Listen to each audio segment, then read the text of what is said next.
Well, hello everyone. Thank you for your patience. We are starting now. Welcome to the Kr8tom Gals. This is your weekly dose of real talk, real stories, and very relentless advocacy. Each week we dig into Kr8tom headlines. There's a lot of them for us to look at because there's so many videos out there we're going to look at, we're going to react to, we're going to have a lot to react to. And we also question the narratives being pushed, especially when they don't line up with the facts. There's a thing called science. So we got a variety of things we're going to be watching today. And, this is not about hyper fear. It's looking at what's being said, who's saying it, and what the evidence really shows. I'm Madeline Sklar, host of the Kr8tom Gals, the Kr8tom Stories podcast, and our Kr8tom Real Talk community over on the school platform. If you've not joined school, just go to school.com/Kr8tom Real Talk. Or Kr8tomrealtalk.com. Either one will take you right to our page because everybody's getting frustrated with Facebook groups. We can't hardly talk about Kr8tom in Facebook anymore. We need a place we can go where we can talk about natural Kr8tom and honest conversations about RT without fear of censorship. So go to Kr8tomrealtalk.com and hang out with us over there. So, also, join our mailing list. Did you know I send out a weekly email? So go over to Kr8tomrealtalk.substack.com or go to Kr8tomstoriespodcast.com. You can do it through there as well. So before we begin, quick note, this live stream is for educational purposes only. It's not medical advice. We don't do that here. We're sharing our own personal experience with Kr8tom, and we advocate for responsible use of it. All views expressed here are our own. So let's bring up our Kr8tom Gals. Hello, gals. Hi, everybody. I'm so excited about today. Hi, everybody. Why are you excited, Venus? Well, Venus, hold on. I'm always excited. Before we go too far, Venus is such the super advocate. Yes. She needs shout out from the rooftops because seriously. Venus, I tell you, you've always been a super advocate. I think your new title is super duper advocate. Yeah. Everybody says the same thing over and over. Venus, oh my gosh, she's so great. She's so helpful. You stay on top of everything. So I think you are the queen of Kr8tom advocacy these days. Yes, ma'am. Yes, you are. I do my best. She's been like my right-hand woman the last couple of months because we're going back and forth, like, hey, there's a hearing here, 3 in one day. And she's like, okay, you're on here. So I'm calling and hanging up and clicking on it was crazy. It was crazy. It's hard to keep up with everything. There's too much going on. And we need all of us to work that way to get all this done. Absolutely. Absolutely. And happy Valentine's Day. Happy Valentine's Day, everyone. Happy Valentine's Day, everyone. And our live chat is exploding right now. So it's great seeing everybody here with us. Man, there's a lot of ban hearings that have been going on around the country.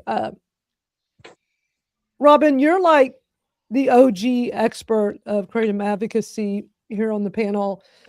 Has there ever been anything like, this is crazy. This is even back in 2016 when y'all worked tirelessly to keep Kr8tom legal and y'all successfully did that. It was nothing like this, right? Exactly. And Angela and I and Lois, when we first decided we were going to do this again with an org, we all said, we are not working the hours that we worked with AKA back then. We're getting old, plain and simple. We're not working the hours we worked back then. We're working more. And I don't know what it's going to take to get more people to realize this is deadly serious, folks. We're seeing activity we have never seen before, on a level never seen before. And it's going to take every consumer out there to do something about it. Absolutely. And for those that don't really know, and not to do this whole chronological history of the AKA, but tell us about how the AKA got started and who was involved back then. Back then, Susan Ash had an idea. He wanted to bring the truth about Kr8tom to the people that were consuming it, that were just finding it, that were becoming interested. And she put together an amazing group of people. And she spearheaded it for years. And none of what any of us are or do today would have been the same without her. And she deserves all the credit for that. She saw and identified people that she knew could help, and she went for what she believed in. That's amazing. Amazing. Yes, very much so. We appreciate all the hard work y'all did back then. Yes, definitely. And it Yeah. worked. Yeah. Yes. I mean, we did something in 2016 that has never, ever been done and may never be done again. And we hold that. We stopped the DEA and the FDA in their tracks. Nobody's ever done that before, not with all the millions of dollars in their pockets and all the lobbyists in the world. It was us, the consumers, that did it. It was very memorable, and so many of us consumers, because that was like I started, really getting into my Kratom use like right around like when everything, I'm like, wait a minute, I've only been on this a couple months and you're going to take it away. Oh no, that ain't happening. And that's Right. the first time I went to Concord, and it's still nervous as all heck, almost 9 years later, giving testimonies, but everybody was so united. And to see so many people show up and rally together in DC as well. Like I see like the big group photo of everybody in DC. That's one of my favorite photos. One of my absolute favorite photos. And I will give credit where credit is due. The idea of that rally actually came from a lady that many of us know, Kelly Devine. Mm-hmm. And Susan heard the idea and went, we need to do this. We're going to make it happen. And we did. If you ask us how, we probably couldn't tell you, because I don't think any of us slept for 2 months trying to get that together. We used vendor support. We used consumers. We brought it together and put people where they needed to be. And it was spectacular. I can remember shutting down the DEA switchboard because of our massive numbers of calls. We shut it down. We had people quit good jobs, amazing jobs with federal government, because they could not take the backlash anymore. And we need that back, because Yes. the threat now is far more serious than it was then. What do you think has changed? Why is it so serious now? What's going on?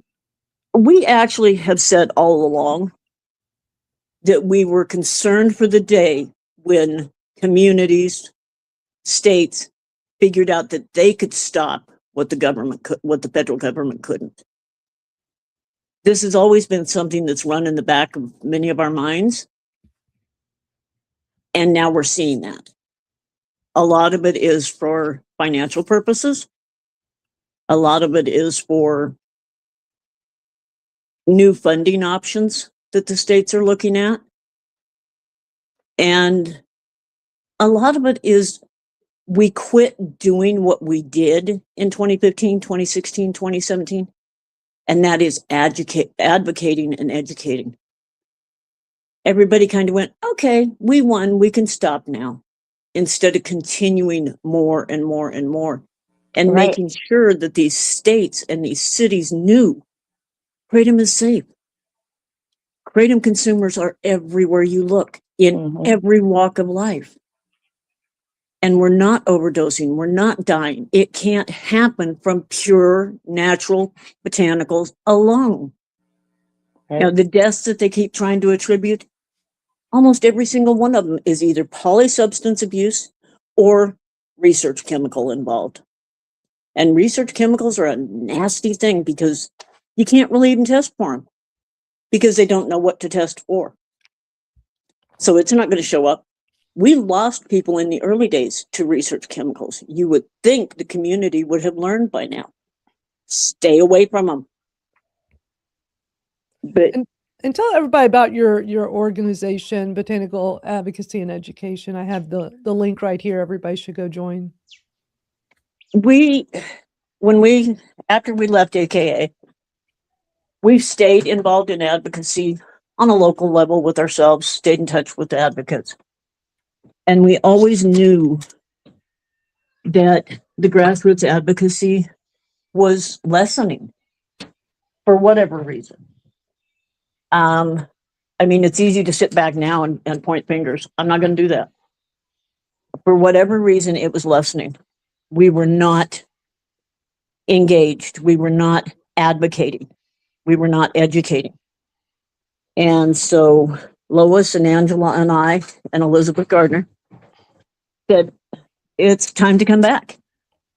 Let's see if we can't re-energize this community and the new consumers coming up and get them back to doing what needs done. So we formed BAE, Botanical Advocacy and Education. We officially incorporated it here in the state of Montana last year. Hold on. And we are going to continue growing. One of the things that we chose to do is we are not based just on Kratom. We want to protect all the natural botanicals because once we finally make them realize they can't keep coming at Kratom, they will get a fight every time and we will win every time. We feel like there's going to be a natural turn towards other ones. And there already is to some degree, because if you look at the DOD, they banned kava use for all military personnel. Yeah. One of the stupidest decisions I think the DOD has ever made. Yeah.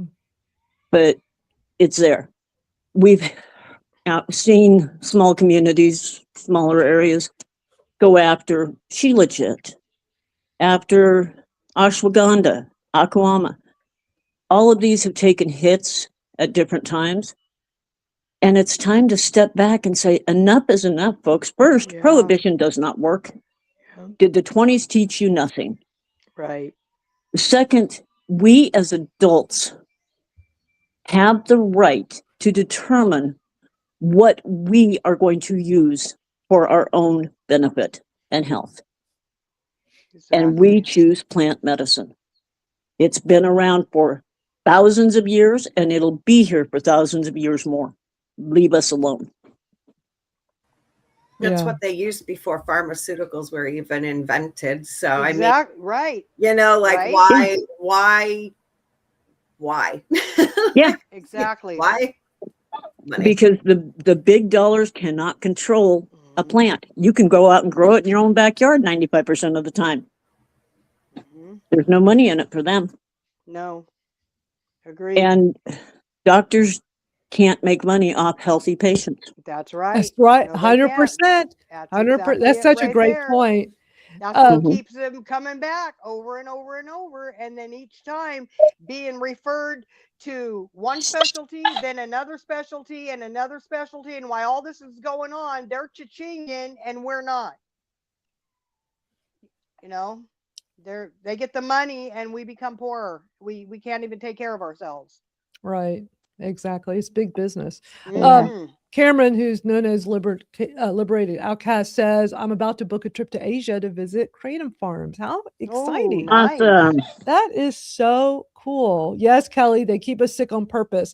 You know, losing access to my FDA approved pharmaceuticals in pain management at the time didn't feel like a very good thing to lose access to. But in the big picture, it was the best thing that could have happened because I'm not Mhm. on all these pharmaceuticals That's right. anymore. And Same. paying all that money and going to all those doctor's visits, I'm able to self-manage my care for debilitating chronic pain. And it is so liberating. I'm coming up on my 7-year anniversary. I've taken Kratom every single day, natural Kratom. I've never had any negative side effects, issues, only positive, way more positive than taking pharmaceuticals. And I get labs at least once a year, sometimes twice a year. Never had a problem. I can't say that about the pharmaceuticals. I always had issues. And that's why I don't understand the people that are so anti-kratom. Is like, wow, these people would rather us be sick too, just like the government and the pharmaceutical industry. They just want us Because all even sick. if there was a side effect or a mild side effect to the tea, look at how many side effects you do get with the pharmaceuticals. They'll put the ads on the TV, and what's rolling down with it, 20, 30, 40. Some of these have adverse effects that are just, I mean, it But just wait, there's blows me another away. pill Who for would it. ever put Right, Right. right? That's it. That's exactly it. Or Hold on, 2 we'll or get about 3. 20 pills for You're one right. issue. That's right. Exactly. That's how I ended up on so much gabapentin, which now all we hear about is how bad it is for Yeah. your health. Yep. And Yes. I just remember my pain just kept getting worse and worse. And doctor already had me on a lot of opiates. And he's like, let's try some gabapentin. I think this Neurontin could really help because it's for nerve pain. And I think some of your pain's nerve pain too. And I'm like, okay. And it wasn't doing much. Well, then he just kept upping the dose. Yeah. And I mean, I was taking a lot. I was shocked looking back that I was at 2,700 milligrams a day. And then one time I saw the PA and I could not stand the guy, the PA. The doctor was way better.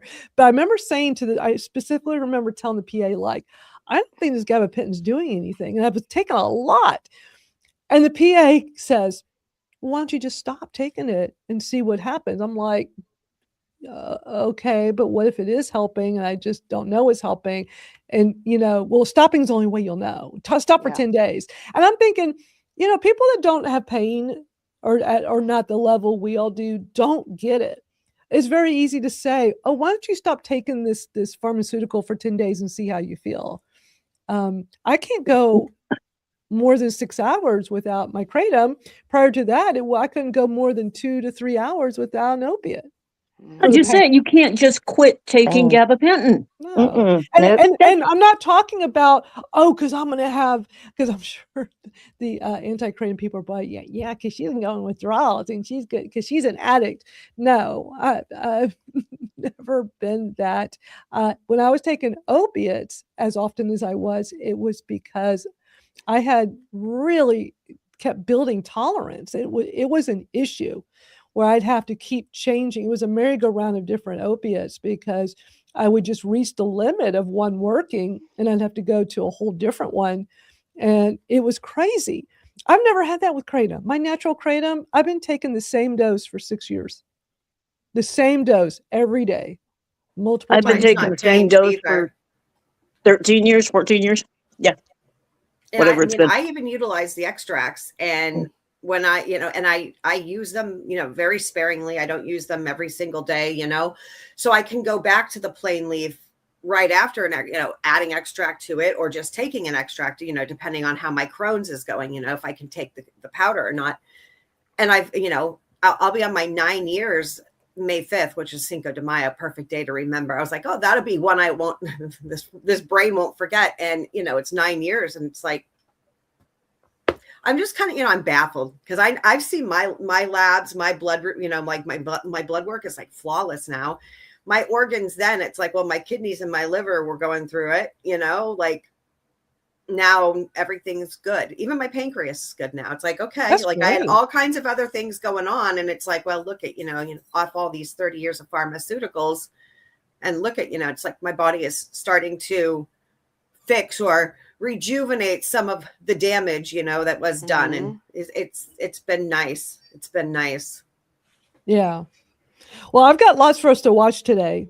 Lots and lots. So, we're going to be watching 3 different band hearings. I'm going to play some news stories first, but we will be watching some of the New Hampshire. That was all this. I think all these were earlier this week. Amanda, you spoke. I can't wait to play your, what you did. Yeah, Your New Hampshire awesome was testimony. Tuesday. So we had New Hampshire, City of Los Alamitos, which there was just this amazing advocate, this guy Ed, who's retired. That is so great, and I was so grateful that he shared the video too. And I was able to. Well, and then to find out that the mayor pro Mayor tem. Pro Tem, I'm going to play his too. We don't have time to play all of this stuff, but I've got bits and pieces. And then South Dakota, that was some craziness. I'm going to play some clips from that later. We got lots lots to discuss. So I do want to point out, Extreme is here and did a comment a little while ago I wanted to come back to. It says, if we can't get it out of gas stations, we're doomed. Mac and others need to understand society will never accept. We don't need to be like pointing out specific people, but I think the biggest problem we've always had is gas stations. First, the extracts. Extracts have been all we used to do here on the Kratom Gals was talk about the problem with extracts. That's all the media Exactly. focused on because they were in gas stations and so easily accessible. It was such a problem. And we don't ever hear about that now, but it's like, oh, having those products on the shelves and gas station give it permission to let's do that with the 7-OH as well and keep products that really should not be so accessible Doesn't in an need to be in a environment like gas that. station. Exactly. And part Not of at that all. challenge is for so many years, people said, I can't wait until we see the day where this is sold in convenience stores and GNC and Walmart. Okay, you got your wish, Nah. folks. How's that working for you? Well, Yeah. it's a money thing. It's that they're clear and simple. They make more money with it being that accessible. Mm-hmm. And to me, that's the biggest problem of all. It's always been the problem.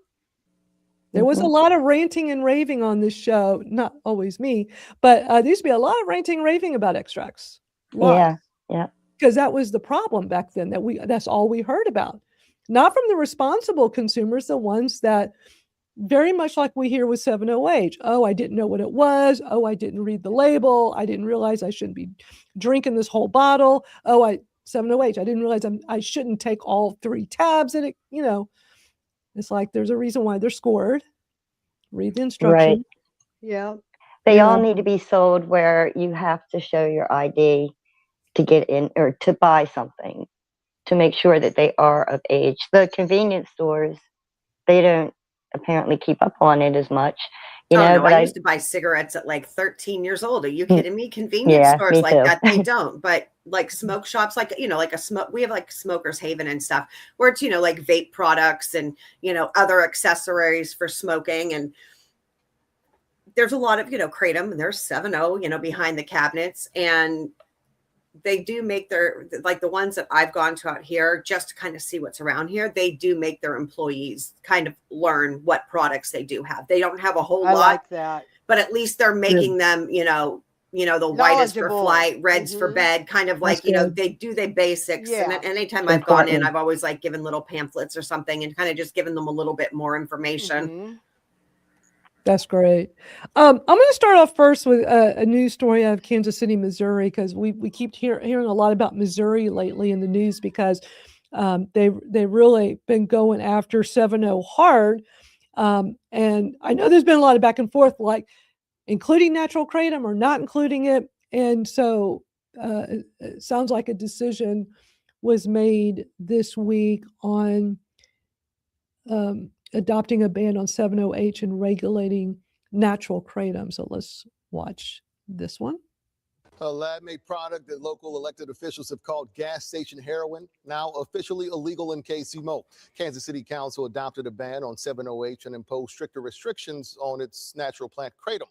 This comes after our I-Team investigation. Strong High Weak Laws has been digging into the impacts of 7-OH. Medical experts have found it 14 times stronger than morphine and highly addictive.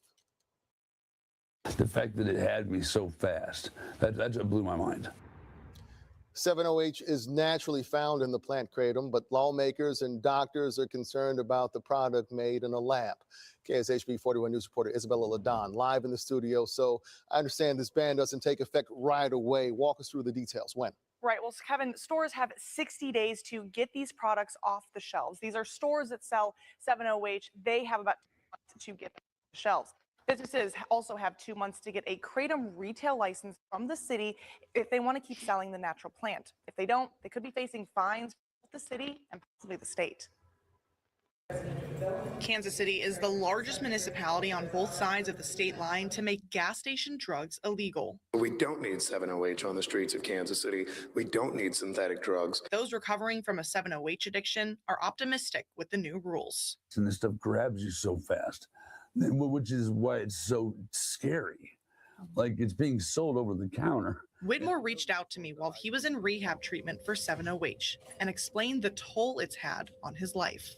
I needed to tell somebody the perspective of the person that's taking it and spending their money on it and going to rehab for it and losing a job over it. Under KCMO's new ban, any products that have a 7-OH concentration higher than natural kratom will be illegal. Individual users won't be punished, but businesses selling 7-OH could face a $1,000 fine or lose their license. Banning synthetic drugs is going to make us vastly healthier. It's going to make our cities safer. After KCMO proposed its ban, lawmakers in Missouri and Kansas filed bills that would ban synthetic 7-OH statewide. This is something that is new, and a lot of people are looking to what are other municipalities or other institutions doing on this, and I'm glad Kansas City is leading on this. Stores can still sell kratom, but only if they have a license from the city of Kansas City, Missouri, and the buyer is over 21. I think that there's still a way for people who need it to be able to get it on the leaf side, but the synthetic, highly concentration, dangerous portion of the drug, I'm glad to see that's off the shelves here in Kansas City. According to records I obtained from Johnson County, Kansas, 7-OH, or the active ingredient in 7-OH, mitragynine, was involved in 8 deaths in the last 2 years. I requested reports where kratom, 7-OH, or mitragynine were listed as a contributing factor or cause of death going back to 2023. Out of the 22 records Joco sent me, 8 of them listed 7-OH or mitragynine toxicity in the death report. And there's been at least 1 polysubstance death involving mitragynine in KCMO. The Kansas City creator of 7-OH told me he stands by his product's safety and denies any deaths or overdose linked to 7-OH. He told me in a statement, today's ruling is disheartening as it will make a product essential to many individuals more difficult to obtain. You can scan the QR code that you see on your screen right now to find our in-depth coverage about the regulation of 7-OH over on our website, or you can visit kshb.com. In the studio, Isabella LaDon. All right. What are y'all's thoughts on that story and happening in Kansas City? I think it's a decent act as far as it goes. I mean, it could be a lot worse. But again, education is lacking. There's so much more that should have been taught to those legislators about the safety and the efficacy. And people just aren't getting out there talking. Well, and they said synthetic a gazillion times in that story. And later we're going to see an expert testify as semi-synthetic, not synthetic. And I would like to know how much a person is taking at one time to consider themselves hooked on the spot. I mean, I really want to know. So was it the whole 3-pack? Was it a 100 milligram tablet? Was it, I would just like to know, because. And I would have liked to have seen the other side of it as well. Had them talk to people that have actually benefited from any of the product. I agree. Yeah, we need to get back to fairness in journalism. And I don't know that that day will ever come. Yeah. But that's why programs like yours are so vitally important, Madeline. And fairly reporting both sides. Absolutely. They got to stop calling it gas station heroin, but that's what they used to call extracts. That's what they call it. I mean, I could go back through our Kratom Gals archives, and I can't tell you how many times the news stories are identical. Instead of 7-OH, it was extracts. They called it gas station heroin. Yeah. Initially, it was tianeptine that was called that, but then they started calling Kratom extracts that as well. Yeah, they called plain leaf that in 2016. They were calling it gas station heroin. So it's like the language that they're using is verbatim. So, I mean, I really think extracts tactics. They still would have been coming after kratom if there was still no extracts. Like if we had no extracts at all, I 100% believe they would still be coming. I do too. I believe that. I agree 100%. I totally agree. It's sad, This is why we can't have nice things. Well, there needs to be more education. The media, they're just going for clicks and views, and what's going to grab the most attention. They all jumped on this whole gas station heroin. They never stop. Well, Every it's like they story. paint it to their narrative, and a lot of people these days, they just, oh, well, this is what so and so said. It's kind of like, with the community. Oh, so and so said this was a good vendor, or they're good, and come to find out, they don't test at all, and they're packing in a shed. And it's like, I mean, it's like, yeah, take word of mouth, yes, but take that with a grain of salt, and then do your own, info search on it, because you're going to find out for yourself. You'll know the most if you do it yourself. Exactly. And that even goes back to education of ourselves as well as people on the outside looking in, and accepting responsibility for your own actions. Come on, an alcoholic knows that alcohol is dangerous. They continue to use it. Yep. That's on them. Mm-hmm. It's not on the alcohol, because if it was, that would be gone. Right. Right. Correct. Absolutely.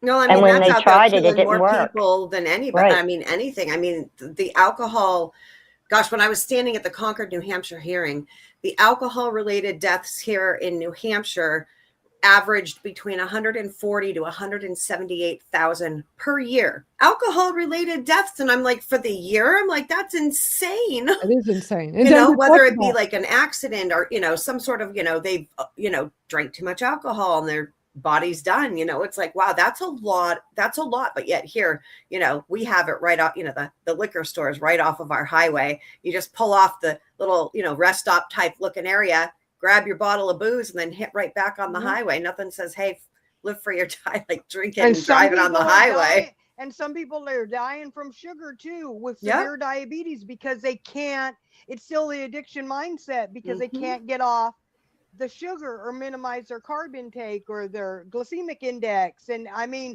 but that's not everybody else's fault that can have a sugar treat. Right. We're going to take away Oreos because the world That's can't right. control themselves, That's right. That's I know. I Yeah, can't let's control get rid of myself. Tylenol. Yeah, right. Exactly. That doesn't get talked about enough either. But no, I try very hard not to buy Oreos because they're gone so fast. And I know they're bad for me, but It's every once in a while, we always need a cheat Plus- day. plus when you're like, I'm a vegetarian, but like I still remember when I was trying to do the vegan thing, it's like people vegans are like, Oreos are vegan. It's like, ooh, Yep. you can't get excited. Like it's like, doesn't mean it's healthy. But yeah, there's a lot of stuff out there that's bad for us. But we're all adults, Mm-hmm.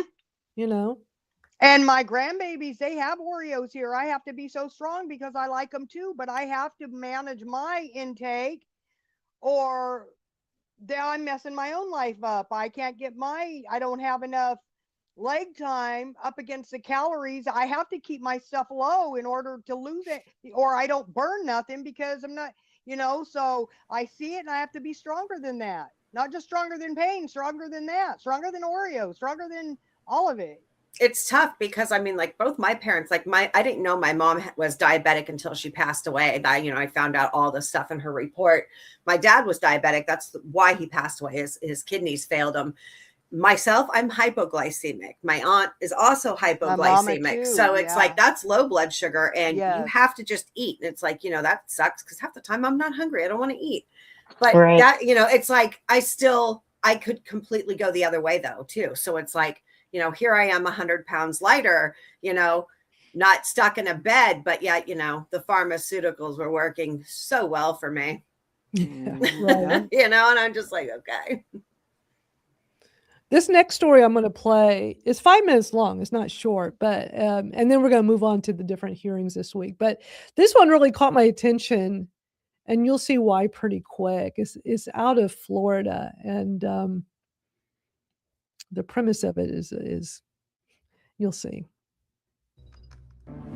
Unknown. Even for me, before August, I couldn't have told you what Kratom was. Dangerous. Just because it comes in a plant and it's natural doesn't necessarily mean it's safe.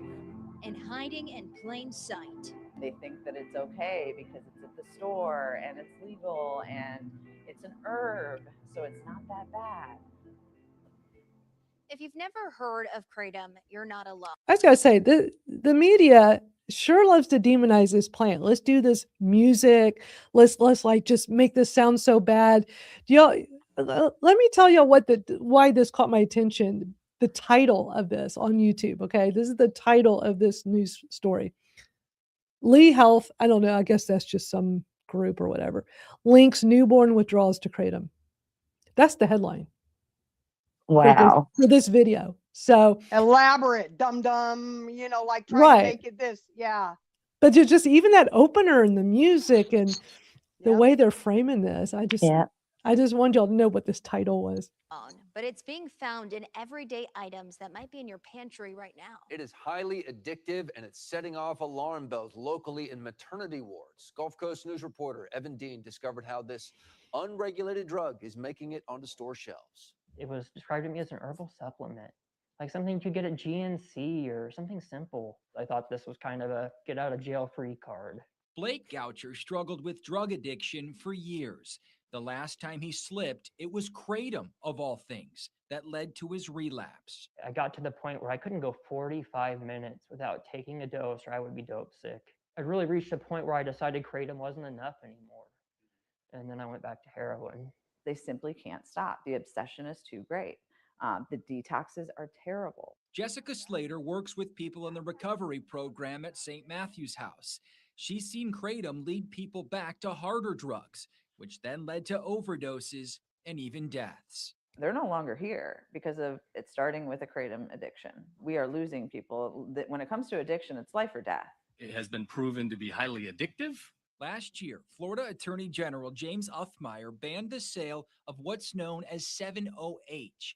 It's a compound found naturally in the Kratom plant, but has been synthesized and concentrated to make it more potent. Up to 13 times more potent than morphine. We wanted to find out if it's still being sold here. So we went to nearly a dozen shops in Fort Myers.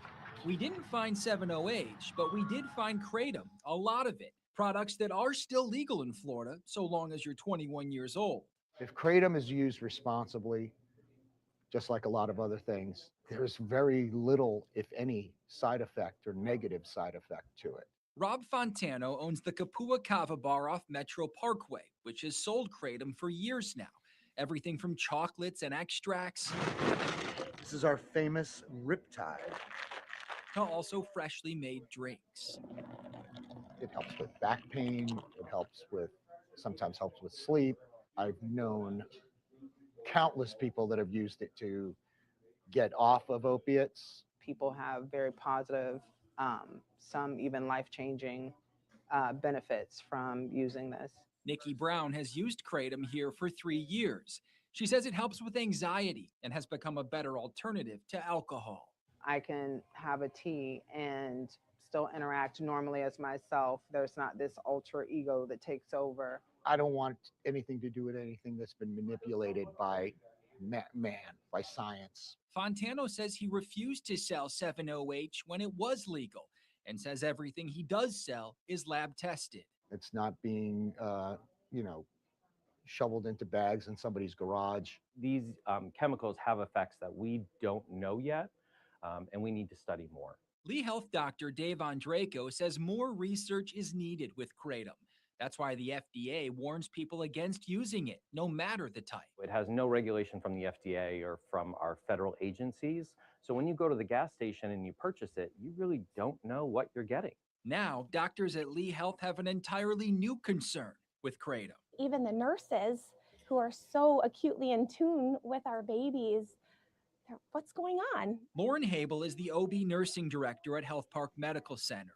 In recent months, they've seen a handful of unique cases, newborns showing withdrawal symptoms that they couldn't explain before ultimately tying it to Kratom. High-pitched cry, excessive sneezing, inconsolable crying. They don't want to eat. Those can be dangerous left untreated. It can lead to seizures. The hospital system is now working to warn people, especially pregnant women. Moms have been hurt. Like, it's been heartbreaking. I mean, some have just cried because they really did not connect this herbal supplement to the fact that it could harm their baby. My life was miserable because of it. Blake Goucher hopes his story can also be a warning. Thanks to St. Matthew's House, he's come out the other side. He's been sober for years now, has gotten married, bought a house, and most of all, he's found his way away from addiction. I have people today who they rely on me to be there and to be responsible for them. And I couldn't imagine letting them down. There's brand new legislation that would make 7-OH a Schedule 1 drug and other legislation that would tighten regulations on kratom as a whole in Florida. The bills still have a long way to go, but we will be watching them. In the studio, I'm Investigator Evan Dean. Okay. So, what are y'all's thoughts on that one? First off, let's go with 45 self-responsibility. minutes. Sorry, go. Yes. Go. First up, let's go with self-responsibility. Yeah, quit blaming a substance for your issues. You didn't have to go buy kratom. You chose to. If you chose to then quit taking kratom to take some other substance because you wanted to get high, it's because kratom wasn't getting you high. Mm-hmm. Right. And that couldn't have been kratom in 45 minutes, and I don't even believe it was 7-0. Because I just don't believe it unless it was in massive, massive amounts, which is already abuse. And so he wouldn't have been able to stop himself anyway. But that's not kratom tea at all. No. No. And oftentimes when people are in active addiction, and anybody who's ever been there knows it, you're going to make any excuse and you'll throw anything else under the table. You'll lead your family to believe you were taking this natural supplement called kratom, and oh my God, this did this to me. But they're really taking the other things, the fentanyl or the heroin or meth or everything else in the background. And that's why deaths that do come up are poly. They weren't only taking kratom. Right. Or their research chemicals, or which you 7 never or tested. research, right? Right. Good point. Yes, good point. That's a very good I point. want to know how this whole pregnant women, like all these women, like first of all, show the receipts. Did y'all do blood work on these women to see mitragynine was in there? Exactly. They I take mean, any antidepressants, there's because I'm oh yeah, in benzos for other sure. groups, and I see a lot of the time that hey, like I vape. A lot of them vape now, and they're not, and the same withdrawals from nicotine. It's like, oh, well, we don't know what it is. If they know about kratom, they automatically just say, oh, your baby's going through withdrawals, and then hey, let's give them some meds because they're gonna go through a seizure, and I'm just like. Yeah. They're putting them on some hefty duty meds. Yeah. And yet keeping women on pain treatment and methadone and Suboxone when they're pregnant is totally okay. Yep, Exactly. and SSRIs. Right. That. That's okay. Yep. Right. That's okay. But As long as it's prescribed to you, you're fine to have it in your system, but it's like, God, I remember, like even when I was pregnant with my son, because I've dealt with pain literally my whole life, and being pregnant and being in pain, it was, again, pretty much stuck in bed. Like it was a nightmare, and being in pain. When I'm in pain, I'm not hungry. I don't want to eat. I'm nauseous.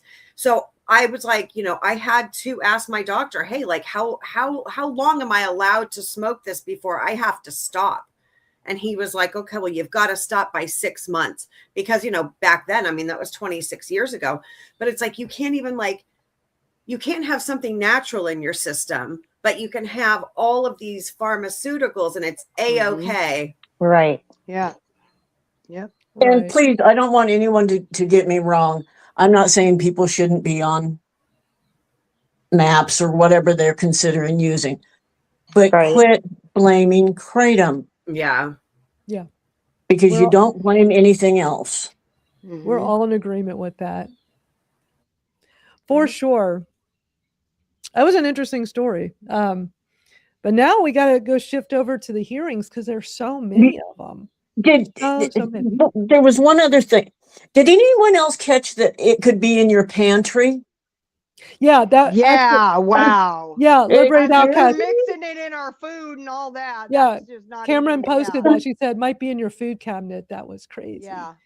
I mean, when I first started, I had a space in my cabinet, and I mean, I first started, I used like this little Tupperware that I would have like my small little bags, my little ounce baggies, and I would just tuck them away because it was right there, just take it out of. No, now I've got a whole cabinet. Yeah, I have a cabinet too. Yeah, I have a whole two. I have like 1.5 cabinets. Yeah, I've got a Okay. cabinet for all my Kratom products, and then I've got like my tinctures and all my vitamins in another cabinet. Like, yes, ma'am, it is in fact in my cabinet because I put it there. But the way that it was kind of Exactly. came out was Yeah. that they were putting it in our food, Food. and we were unknowingly We're trying to knew spike didn't know it. was exactly. Yeah. Yeah. I'm sorry, I don't know anybody with that kind of money. Yeah. No. Right? No, and Kratom, you would taste it. You know, nobody would want to eat anything that was spiked with that if that was really happening. Well, first of all, let's talk about how many harmful things are in our food that we all consume. And like they're just now going to finally get the red dye out of all of our food. What about all the Right. salt and sugar that's added to almost everything we eat? I just So shared actually, a if it reel wasn't, our about food would be candy. Did you guys see the one that I sent? I had sent it to a couple of chats, a couple of group chats I was in. There was this reel about all the different kinds of candy that's out there, like Reese's, Snickers, all this stuff. Cancer causing agents that are in them. It's all this that's right Arsenic. at your register. So the little hands can grab them and grab them right as you go. Arsenic. Take away, arsenic. Cheerios have it. Was snuck into our food, we'd all be fine. We'd all be fine if the tea was fine, then we'd all be fine. Unlike all these other substances that they're putting into the candy and the chips and all the junk food, and even our real food that's supposed to be our clean food, it's not clean food either. That's No. right. Mm-mm. Absolutely. When a correct. rancher can no longer afford to butcher and consume their own cow, it's cheaper to go buy it at a grocery store. That tells you what's going on with our food That's chain. right. Yes, it That's does. right. Yes, it does. Yeah. And I come from ranch stock, so Yeah. I want to play Amanda's awesome testimony in New Hampshire this week. That was exhausting. I was done. I was so done after that. Like I was wiped. How much notice did you get that hearing was going to be happening? I got the email at 12:38 a.m. the day of the hearing. Wow. Yeah, that was really nice of them. Wow. Well, this is the New Yeah. Hampshire Senate Judiciary Committee meeting, because this was like just a committee meeting, right? Committee hearing. I'm guessing it's kind of like it was originally, from what my knowledge is, because it's 18 plus right now, they were going to just be talking about regulation and moving it to 21 plus. And then we've got our other friends in there that had other things to say. Yeah. They were against it. They don't want it there. They want it all banned. There sure is a lot of that right now where they just want to ban it all. They just don't want to differentiate or try to regulate everything. Well, that's the thing, is they keep saying the word ban, and what happens? You ban something, there goes the studies. Like people really need to watch the language that they use, especially when you're in places like these, talking to the Senate, because the language is so important on how you say things. And I mean, I don't understand half these things when they sit there and talk their legal mumbo jumbo. I'm sitting there like, I don't get it. Like, I don't understand it, but I'm like, all right, cool. Like, I know what I'm saying, and I'm at least going to make sure that I'm saying everything correctly to at least my knowledge and my best of my ability. And part of what the challenge is when they have a bill like the KCPA, especially the early ones, if there is not funding for regulation built into the bill, then it's a challenge to try and figure out how to enforce and pay for the enforcement of those regulations. And then when you want to start taking out 7-OH or an extract, how do we differentiate and who's going to pay for it? So it becomes simpler and more cost effective for these communities, for these states, to say we're just going to ban it all and worry about it later. So a lot of it is dollar signs. If we're not accounting for how all this is going to occur, then it doesn't do any good to have it, because they're just going to get tired of not doing their job and enforcing the regulations. So they'll just say, okay, ban the whole thing. Utah is a perfect example of that with McKell. You know, he voted for the original KCPA, and now he's saying, well, it's too hard to enforce, so we just want to ban everything. Yeah. No, you should have thought about that when you were voting on that bill. Exactly.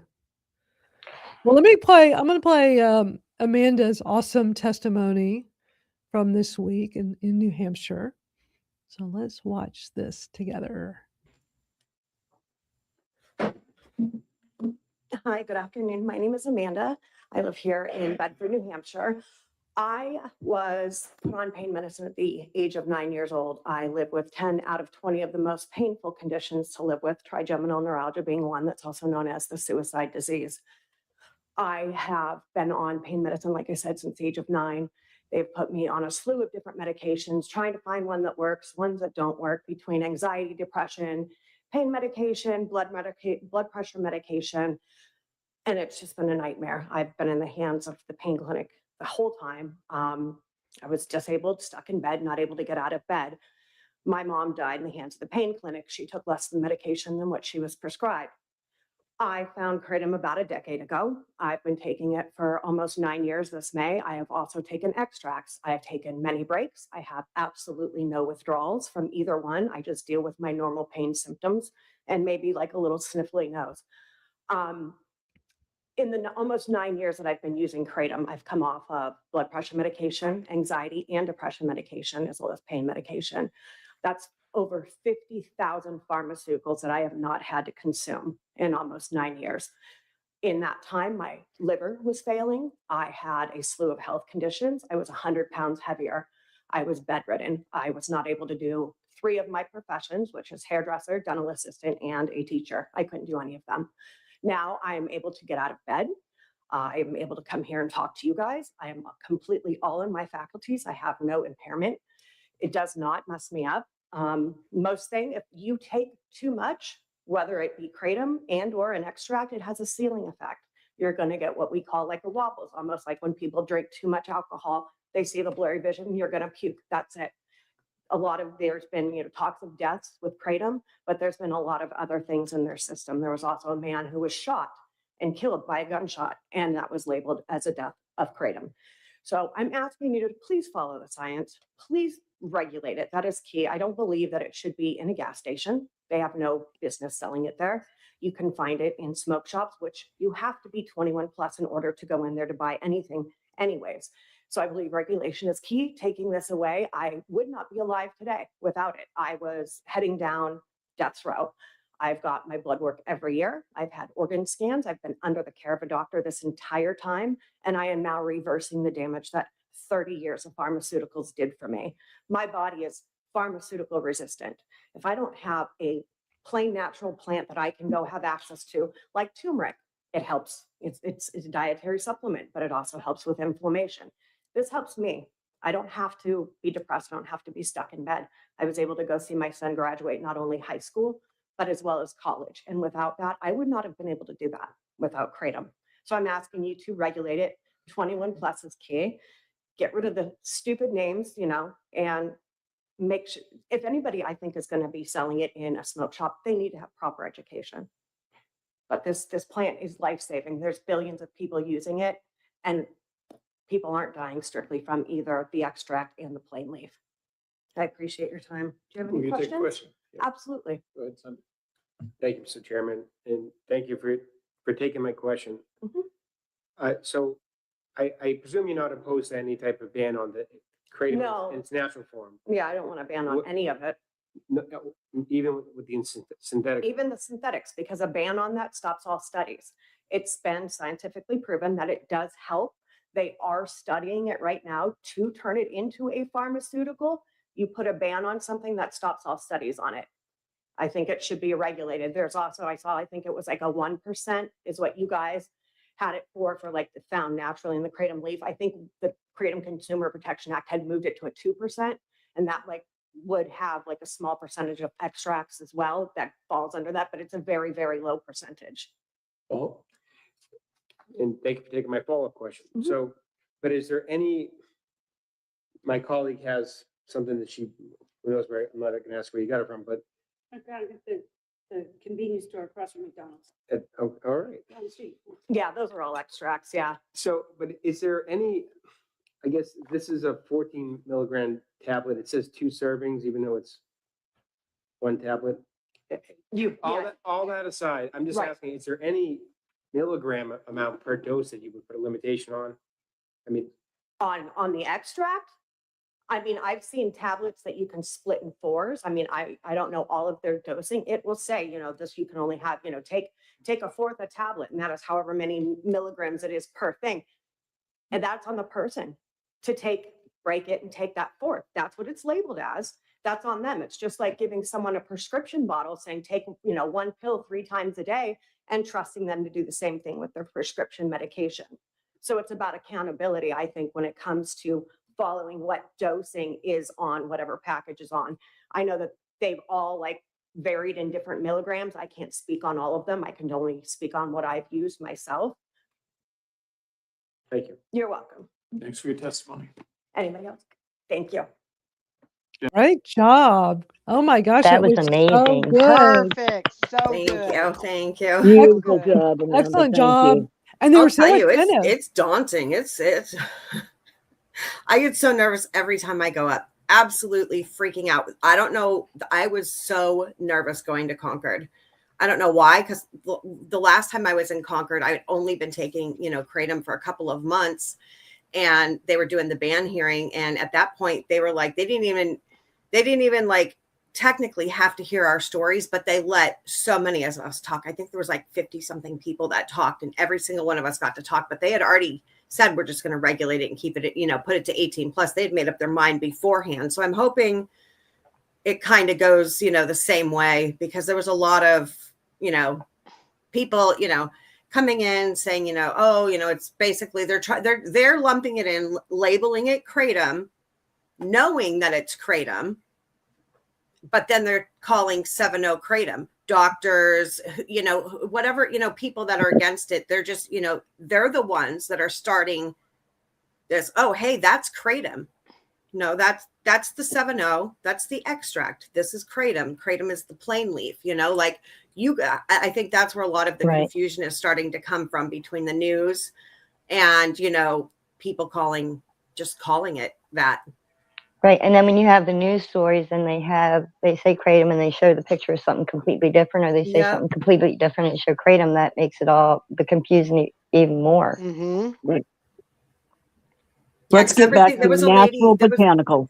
Yeah. When the gentleman was asking me the question about like splitting the pill, there was a lady who was on the panel, and she stopped off at a couple of stores on her way in, and she had gotten like a feel-free shot, and then like one of those cones, and then some other thing, like some sort of tablet or whatever, But she goes, I couldn't find Kratom anywhere. And I'm like, okay, well, you're walking into gas stations, which that, again, this is the reason why it should be gone. But, you could go into a smoke shop and you'll find Kratom.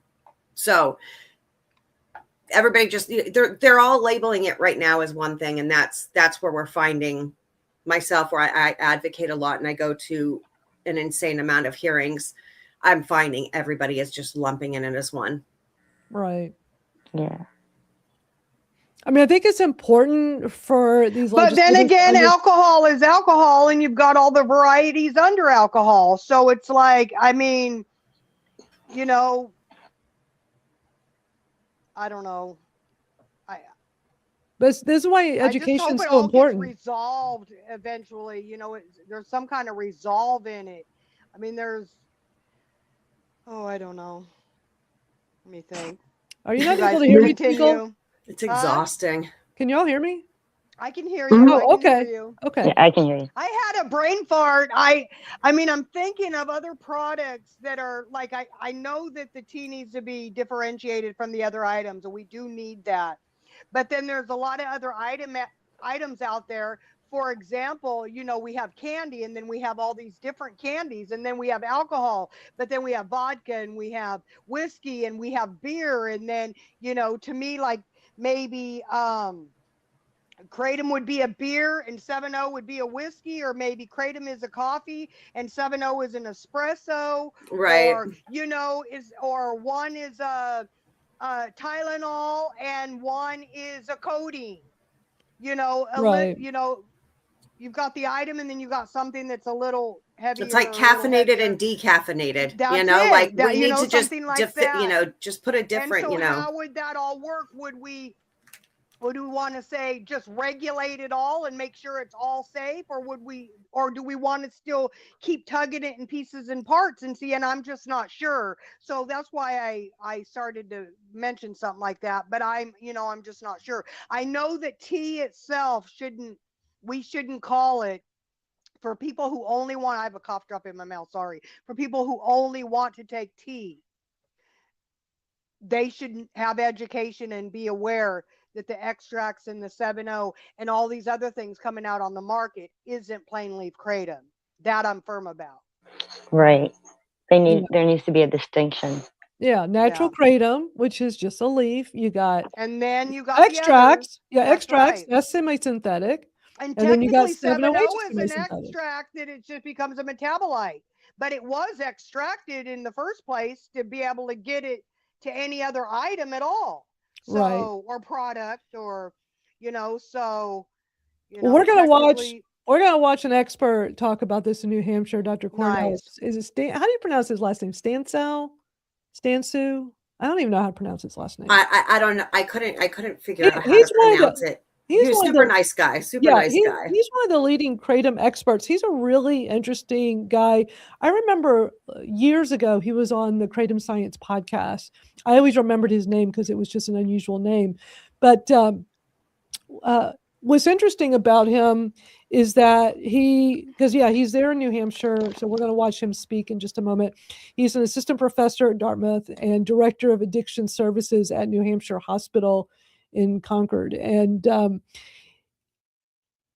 there's a couple of parts I'm going to replay because he brings up some really important things that every legislator needs to hear. And so I'm so glad he was there in New Hampshire. But I'm going to play his whole testimony, but two pieces of it really stood out to me a lot that I think we all need to clip up and be posting all over social media, because this is one of the experts. He's been researching kratom for a really long time. So let's watch his testimony. Oh, okay. Good afternoon. So I'm Dr. Kr8tom. I'm a quadruple boarded physician with my primary specialty being in addiction medicine.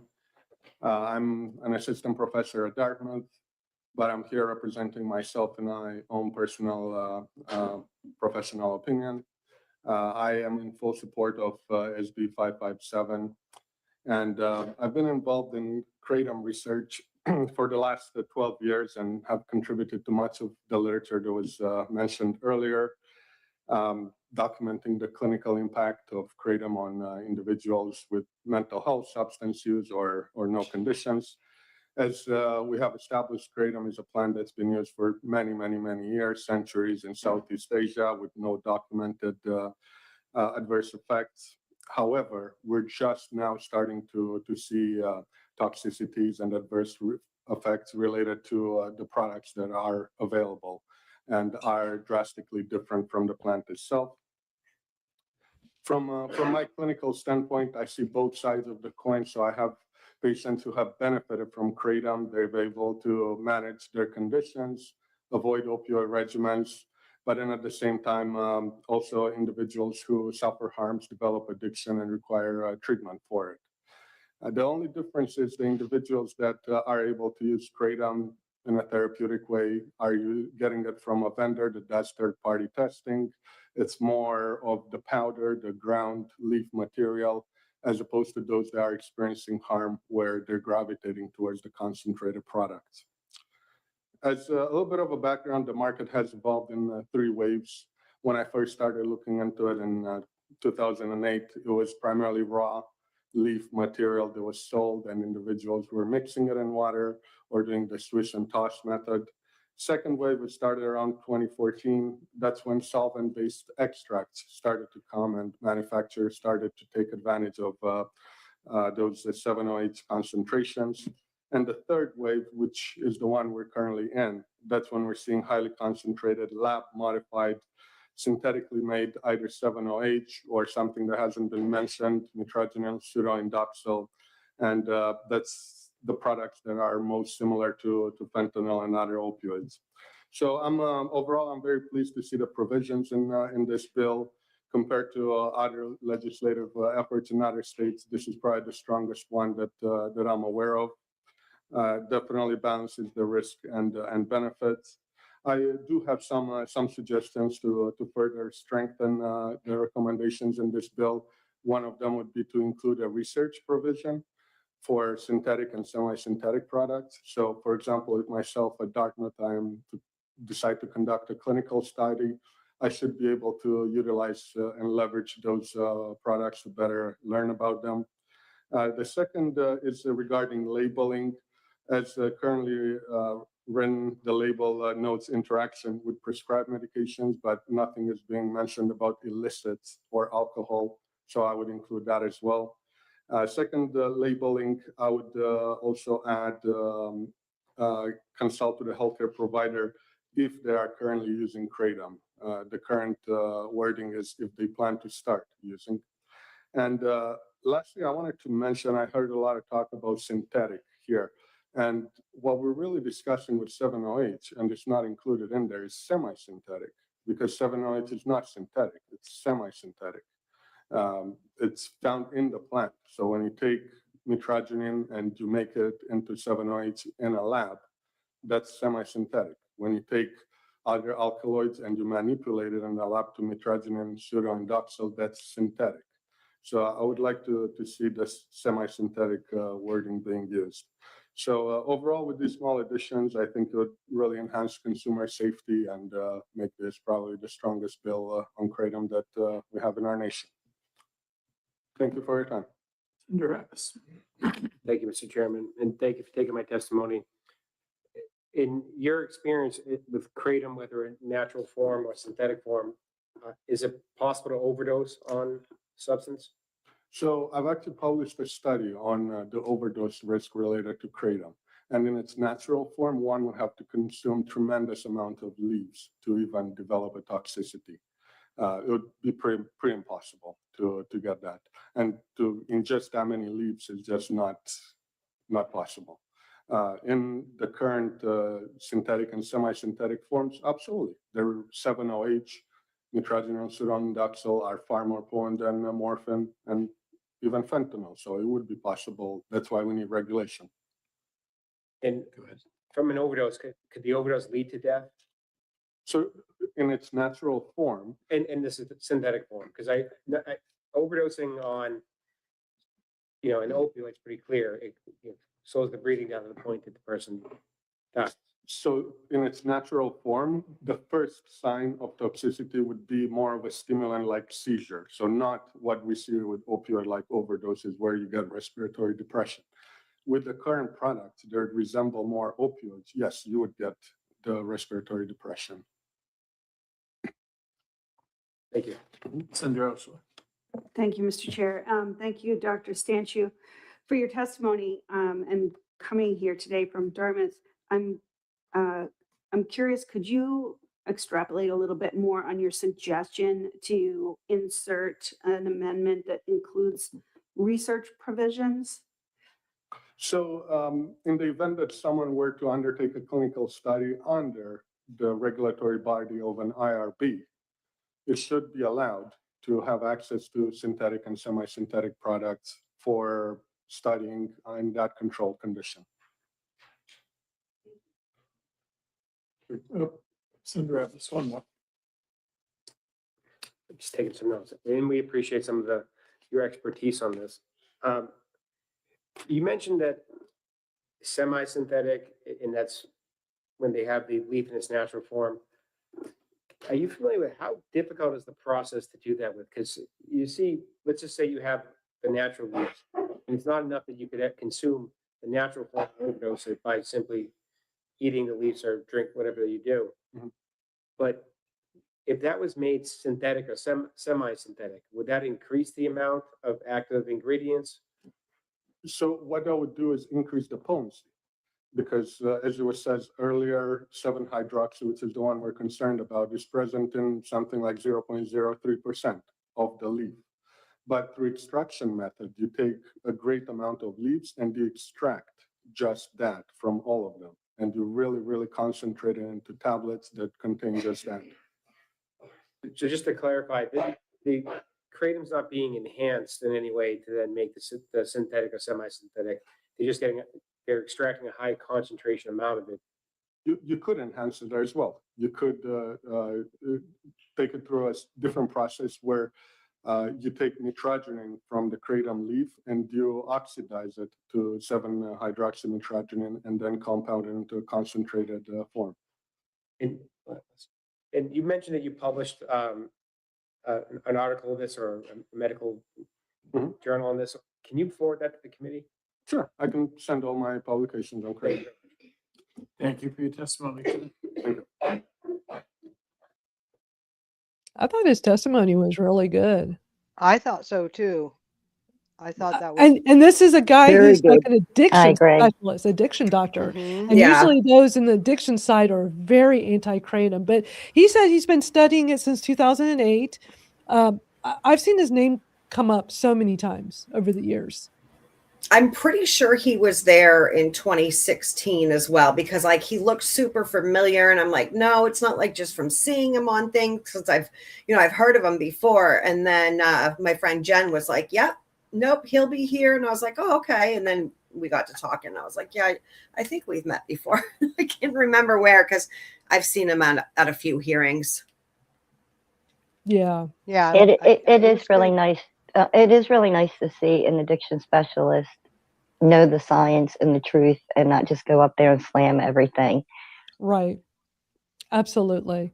Well, for anybody that just didn't quite catch it, I'm going to replay the two very short clips where he clarified at this committee hearing of two things that seem to come up quite a bit. So let me first play the part where he's trying to differentiate, the synthetic, semi-synthetic. And I think this is so important because so many times we're hearing synthetic constantly on Right. the news And and it's with the not. It's legislators. mhm, Yeah, the partial. legislators are saying it all the time.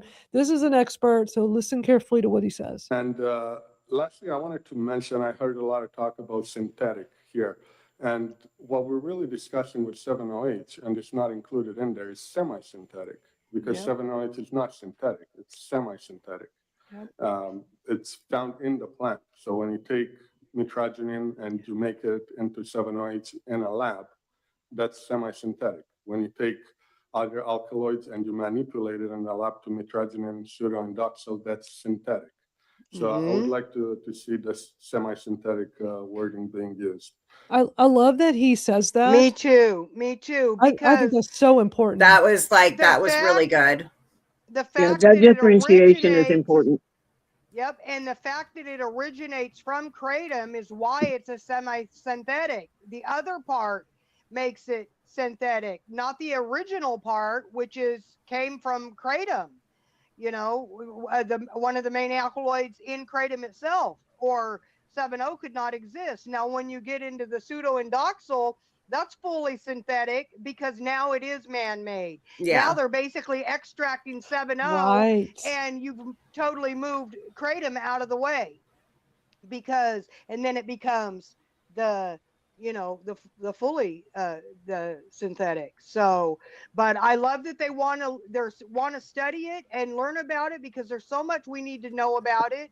And I'm so interested in learning more and more, and how it can be used in all these different ways. And it's also for a harm reduction for people, even if they are overtaking it in an amount that I would never be able to take, because they're reducing their harms from illicit street drugs, and that can, we just had the whole fentanyl crisis, that people were dying. Look what just then I happened in can't Florida with the Yeah. ban there. Overdoses are up by 300% That's it. since So man. even 7-OH if, ban. Wow. right, Right. so even if somebody Wonderful like me job, who's using it, lawmakers. right, for chronic pain, wouldn't take a larger amount, because what I'm taking is assisting me. If they took more and they're keeping themselves from death and off the streets, then I can't take that from them either. I mean, if You this know, doesn't scream to the whole community, like it's up 300% since the ban in Florida on 7-0. Like, Yeah. Where's the data coming from for that? Oh gosh, one of them were talking about it at the hearing. It's somewhere. It's somebody was talking about it either outside of the hearing or inside of the hearing. It was I can't I even would love remember to because see I've the been data hearing on that. everything. But yeah, 'Cause they I said would too. yeah, I mean, that would be profound. 300%.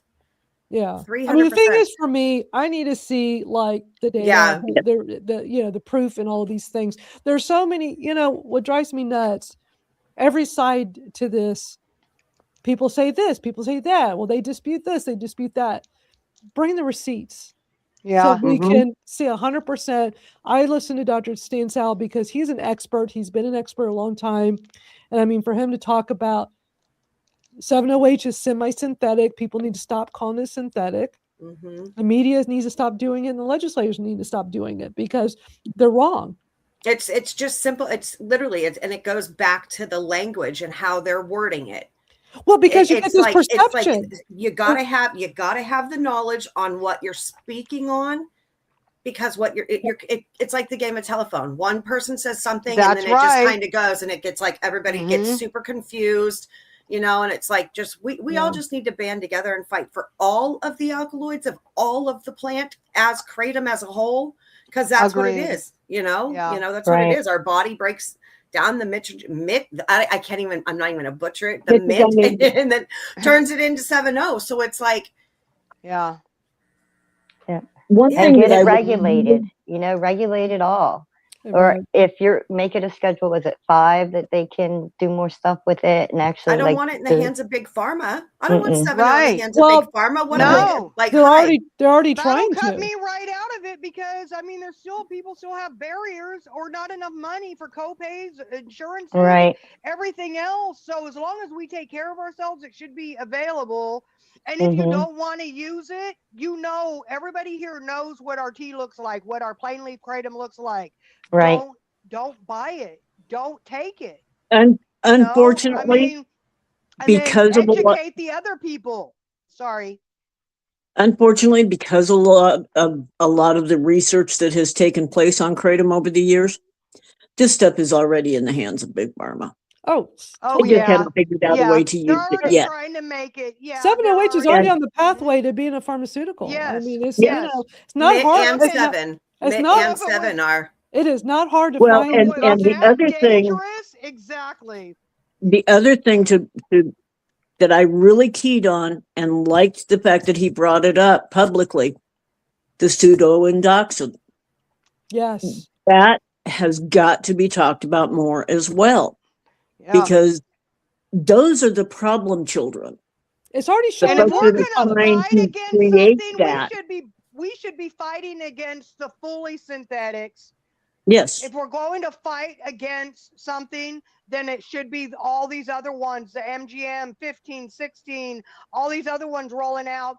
And the fully, I mean, if we want to fight against something, it should have been that. For me, it would have been that, not for that, not for kratom extracts. And I don't even take extracts. They don't help me enough. I've tried them. They're not for me, but some people are helped by them. I'm not going to take that away from other people because I don't use them, you know. So I you know, the three types, and then, you know, Well, anything else then. it all has to come back to education. Yeah, for sure. I mean, I know people get tired of hearing that, but it truly is the answer to the challenges we're facing. Education of ourselves, of other consumers, and of legislators, and even scientists, because some of them are getting it wrong too. Yeah. And if we can't See? And bring like, ourselves back together to actually educate, then we might as well walk away from the fight right now, because it won't be one fighting our differences. It will be one on educating everyone. And see, just like Chris just said, the pseudo-indoxyl's been added to some kratom products for over a Yes. decade. Yeah. So, Yes. I mean, they're probably already And nobody's tinkering talking and about putting, that. and then maybe that's why people are getting Addicted. The hook that they're saying they're getting because it's already been basically in a way tampered with because it's without our knowledge. It would be without our knowledge or other people's knowledge. Yeah. Yeah. It, and then you've got these new ones that they're trying to come up with. You know what, folks? Back up and leave us alone. Yeah. Let us educate ourselves. Let us educate our lawmakers. Let us educate the scientists and come to the realization, prohibition does not work. Right. And if the Florida stats are right and it's 300%, that's horrendous. If it's only 3%, it's still horrendous. Because those numbers should not be increasing if we're doing our jobs educating people. I mean, they don't even like stop to look and say like, it's us advocates and us consumers who have held our vendors to an accountability. I remember because when I started taking this, it was Ziplocs and Sharpies, and people were taking it out of their house. The majority of the people that I knew at the time were not vending in proper areas. And everybody just was like, no, like I got sick. Many people I know got sick. And everybody just was like, if we're going to take this, we've got, you're not going to walk into a restaurant with like a D rating or, mice and rodents running around, just like you're not going to take Kr8tom off of some shed floor. It's like, you've got to hold vendors to accountability. And it's like, if the lawmakers would just stop and look and say, hey, like, wow, look at what these consumers have done because this is what's working for them and they're holding them to some serious accountability. And I mean, anybody that I know, like any vendor that is selling any 7-OH or any other extract or any Kr8tom that I go to, everyone, properly, does the GMP, the proper labeling, everything is done properly, the lab testing, the whole 9 yards, because that's someone's, life you're messing with, Yep. And we as consumers are the ones that brought and also left behind these vendors. Because the ones that were willing to do it correctly are still in business. The ones that weren't, for the most part, have fallen by the wayside. And that's where they belong because they were in it for money. They didn't even know about the product they were selling, and they didn't care what that product was or who they sold it to or how they sold it to them. Those folks, for the most part, are gone. And that's the way it should be. Agreed. We have to, again, goes back to education and responsibility for self. We have to care enough about ourselves to know what we're putting in our body, where it came from, what it might or might not do, how it could affect other things that we're consuming. We have to be educated. Agreed. Because all these regulations obviously do not work. Because you know what? Black market is still alive and well in everything. Has the drug war stopped any of the drugs? Is that where these legislators want to see Kr8tom go to? Because none of us are going to stop taking it. Nope. No, I We're mean, going to have to go to the it'll factory go, to find it. I mean, if people can get it already in a banned state, do you think that consumers, United States wide are going to be like, no, we're just like, no, like we're going to have to find it other ways, and that's like, why are you making us all freaking criminals? Like, what the heck? Like, I see when I was at the hearing in New Hampshire, the hearing up at Concord, xylitine, or however you pronounce the new one that's out there, this new drug that people are, dying, literally, dying from, that they wanted to put that as a Schedule 3. But yeah, we're sitting here talking about Kr8tom and or 7-O to a Schedule 1. And I'm like, makes sense. Right. I'm like, this is killing people, but put it as a Schedule 3. This is not. Yeah. Doesn't make sense. And I think a lot of our education efforts has to be pushed towards media because they've been saying the same, and excuse my language for anybody that gets offended, the same stupid crap for the last 15 years. Knock it off. Grow up, quit sensationalizing, start telling the truth and telling balanced stories and get a new hook. Yeah. Yeah, right. Because your old hook is boring and ridiculous. Yeah, well said. And another thing, just when it comes to this discussion about 7.0, is helping so many people in the chronic pain community, whereas so many people in the pain community get their meds taken away. That happened to me. Luckily, natural kratom works really well for me, so I have no need for 7.0H. But if natural kratom wasn't working for me, of course I'll use 7.0H. Why would I not? I'd rather Right. use that than a pharmaceutical, which is far more Right. dangerous. Plus, I'm a responsible adult. I was responsible with my gazillion pills in my possession at any given time. If I was Right. abusing them, I could definitely harm myself. And that never happened because Yeah. I was a very responsible consumer of pharmaceuticals that the government loves and the pharmaceutical industry loves, that never overused them, never got super loopy and high off of them. Mhm. But I would much rather consume something like natural kratom, and if that didn't work, then I would very seriously look at 7.0H. But I'm not going to demonize 7.0H when I hear countless stories and know so many of y'all in the community that greatly benefit from it with chronic pain. But here's the thing that's interesting, and another point of view to this. The people that are abusing 7.0H, are they using it for harm reduction? No, because it doesn't seem to help for harm reduction. Natural kratom seems to. How many people using 7.0H says, "Wow, this curbs my cravings. This is great." Like they say that about natural Good kratom, right? point. I think what's Mhm. happening with people consuming 7.0H that do not have chronic pain, that are looking for something to get them high They're or looking for a feel legal high. good. Yeah. See where Mhm. I work a lot And that's the fine into the line, harm right? reduction, because I do a lot of harm reduction. I mean, if I'm out, I've got Narcan on me all the time, and I do harm reduction at festivals and stuff. But where I've been, like the customer service end of this kratom's, business for the last 8.5, 9 years, I've talked to quite a lot of people, and and then I talked to like a lot of other advocates too, that have so many people have gotten off of fentanyl with 7.0H.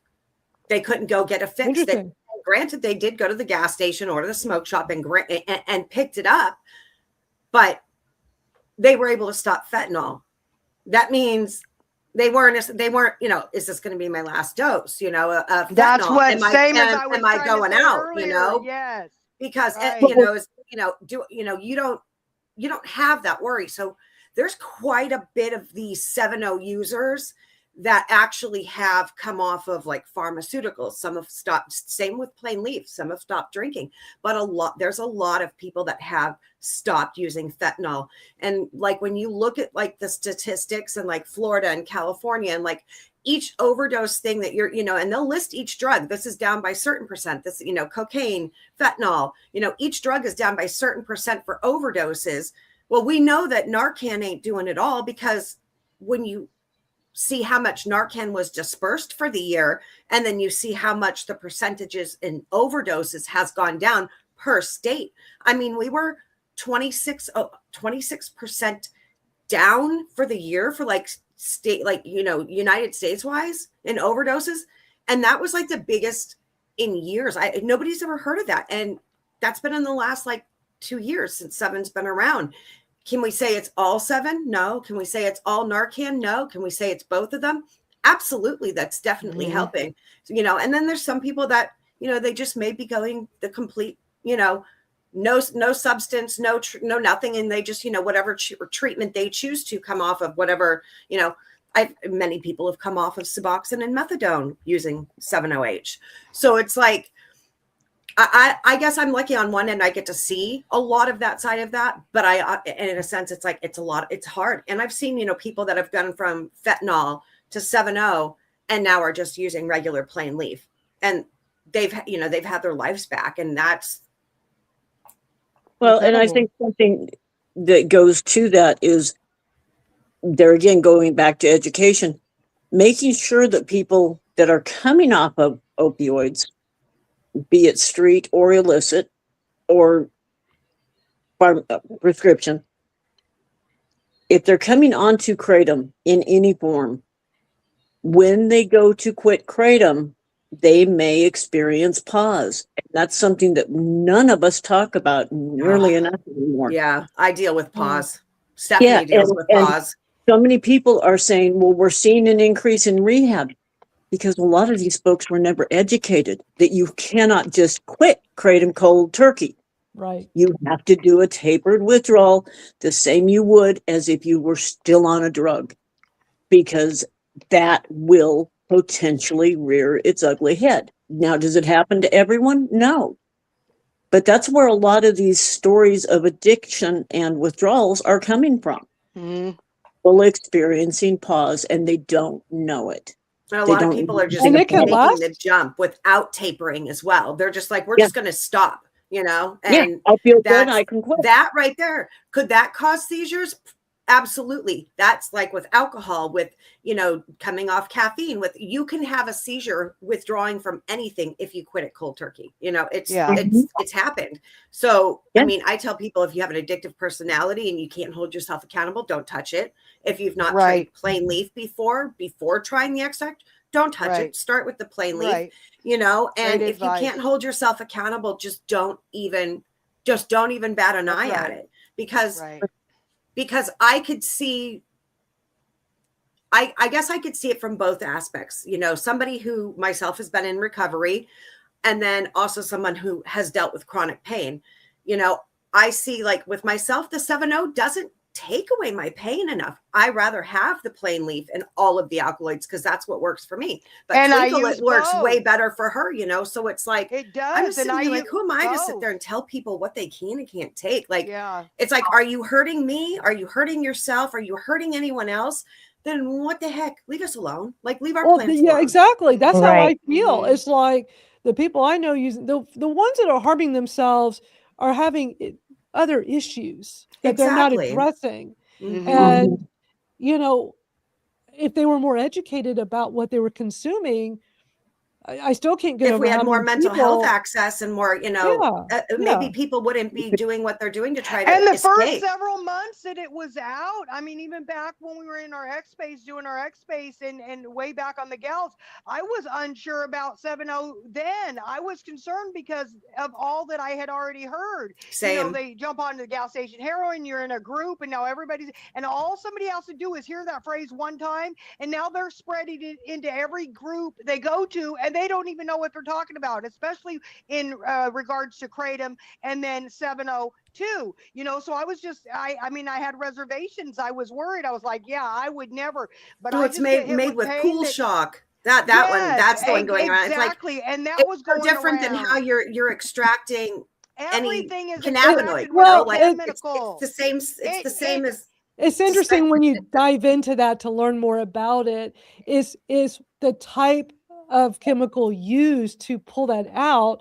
And pull shock, it's just like saying that there are some things that sound horrific when it's said out loud, but it's used to make our Right, food. but it's still made. It's And still we most hear of the these things we words. take is Scare used. tactic. Right. Right. And like Right. when you really dive into that, is the type of chemical.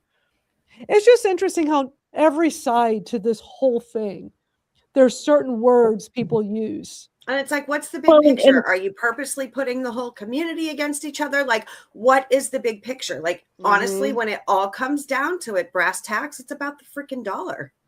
It's about the dollar. Everything that I'm seeing, I mean, heck, at the Nashua, New Hampshire hearing, you know, the United Way was donated $200,000 for their, you know, however many, no votes. Had we not shown in with 12 people, it would have automatically passed and it would have been banned, you know, but we got the Board of Health in, we got everything else. It's like, what's really going on behind closed doors? Why is the Board of Health, you know, like having to come in? Why is the United Way being donated $200,000 to come in and vote against Kratom, but yet they're about ready to walk out 2 seconds later and go have a drink and then get in their car and drive, you know? Right.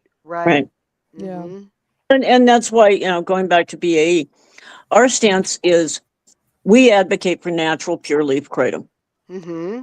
We advocate for natural botanicals, period. Partly because we aren't smart enough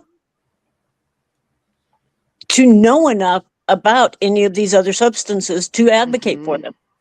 We advocate for pure botanicals. Period. It keeps it very calm, very simple. Everybody knows where we stand. That doesn't mean I'm going to come attack anybody.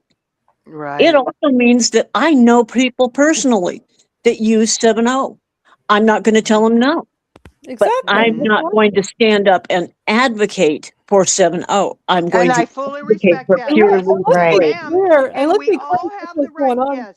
Let's be very Yeah. clear, because I know there are people watching this right now going, they're all just all about advocating for 7.0 age. First of all, I don't take it. Many of us here don't take it. Those that Right. do use Nope, it, you guys are plain can- leaf. Yep. like, I am not going to demonize my friends who get benefit Exactly. utilizing it. And those that want to do that, fine, you go demonize, because that's what some people, like to do. I'm not going to demonize people that are getting relief, because the shoes they're in are shoes I could very well be in as well. I was It's already shoes we were all in the early days consuming Kratom.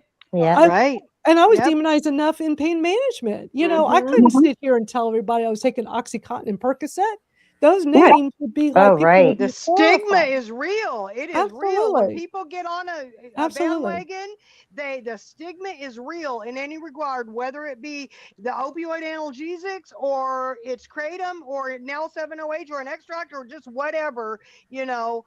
And I used to be, I've gone through a lot of growth myself. I mean, way back, I mean, I I didn't understand how people could get out of line with pain medicine and take so much that they acquired an addiction. And I didn't understand how people would be their 30-day supply would be gone in 3 days, and then they're running to one doctor and doctor hopping and pharmacy hopping and doing all this. And it made me feel a type of way. I was bothered, but I've also grown, and I'm not going to put other people down that are trying to help themselves, save themselves ever in any capacity. Am I still worried about people who get out of line with everything? Absolutely, because I've loved many of people and still do that have whatever we want to call it, addictions, substance use disorder, they're use disorders in one manner or another. And not all of it is a drug or an actual medication or I'm very serious on the sugar aspect because I'm living that too, and it breaks my heart every day.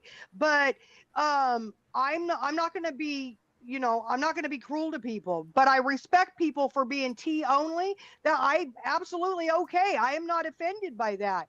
What can be a little I won't say that people out there are offending me per se, but can be a little heart tugging at times is being referred to as those people, those 708 advocates, the thems, and I wouldn't do that to somebody else. That is a little bit of heart tug. It can tug a little bit. But at the end of the day, I am responsible for my life and somebody else isn't. So they're not paying my bills. They're That's not right. That's serving exactly me my right. dinner. They're not anything like that. So you can talk, anything you want. That's perfectly fine. So, Yeah. you know, Well said. Well said. thank you. Oh, this is quite the conversation today. This is awesome. I want to get to. We're not going to have time to do everything today, but I want to get to the city of Los Alamitos in California. There was an awesome guy, Ed Arthur, who is a retired resident of the area that went to go speak in person. And it was really exciting to see his testimony. So I want to play this for you all. And I will have links to all, because we don't have time to play the replays of all these hearings, but I'll have the links to it in my YouTube here. So that way, if anybody wants to go back and watch the whole thing later with any of these. But let me play this for y'all. It's a great testimony.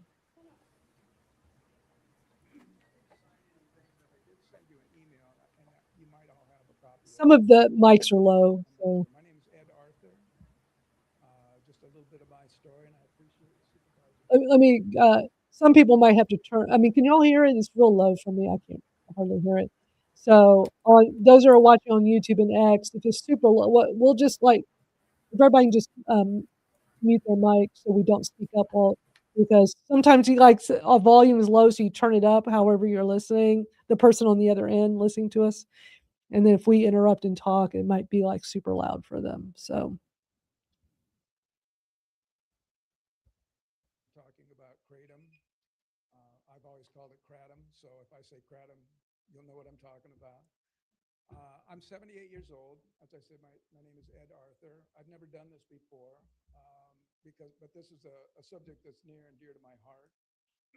Seems weird to talk about a plant that's near and dear to your heart, but this one happens to be. I retired 3 years ago. I'm a wood finisher. I've been a wood finisher, refinisher for over 50 years, self-employed.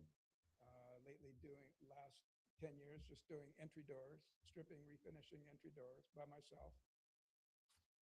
And let's say I just retired 3 years ago. So I was able to work up until 75 years old with a bad back. I have stenosis in my back, and I have 2 torn rotator cuffs.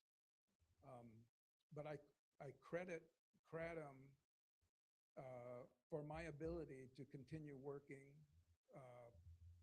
relatively pain-free. I just kind of testify to the use of this product as being very, very beneficial for myself and for many people that I know. I know other people that are in the trades that have had a lot of work done on their backs and their other parts of their body, and they're in pain. And they didn't want to be on opioids. I had back surgery years ago, about 10 years ago. And they prescribed me an opioid, and I tried it for a while. I said, I just don't want to do this. I don't want to go that route. And I found Kr8tom back in those days, and it was weird because I could find it some distributor somewhere, and I tried it, and I thought, this is amazing stuff. I have no side effects from it. I get tested every year. At my age, I have to be tested for every organ, especially being involved with lacquers and solvents all my life. No deleterious effects from it whatsoever. I don't have an addiction to it, unless you can say like a coffee a day is an addiction. And I think most people in here can probably agree with that one. And that's as far as it goes. I take 4 teaspoons, level teaspoons. That's about 5 grams each dose. I do it 1 in the morning and 1 in the afternoon. I'm able to just have a normal day. But the thing that just scares the heck out of me is this 7-OH. To me, it's the devil. Because I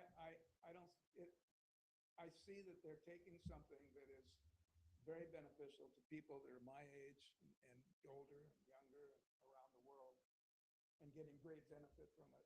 But then they start introducing the synthetic stuff that sounds to me like it's just horrible. As far as like getting off of it, the addictive qualities of it, it just sounds bad. And I'm just so afraid that they kind of are going to paint the whole thing with one broad brush. And it's just not fair. And I know it's difficult for governments to kind of to walk a fine line, no offense, but sometimes they just kind of throw the baby out with the bathwater, right? Okay, well, if it says Kr8tom in it, it's bad. But I'm just testifying that in the powdered form, regulate it all you want, 18 and older can only be the only people that can buy it. Make sure that it's tested, it's safe.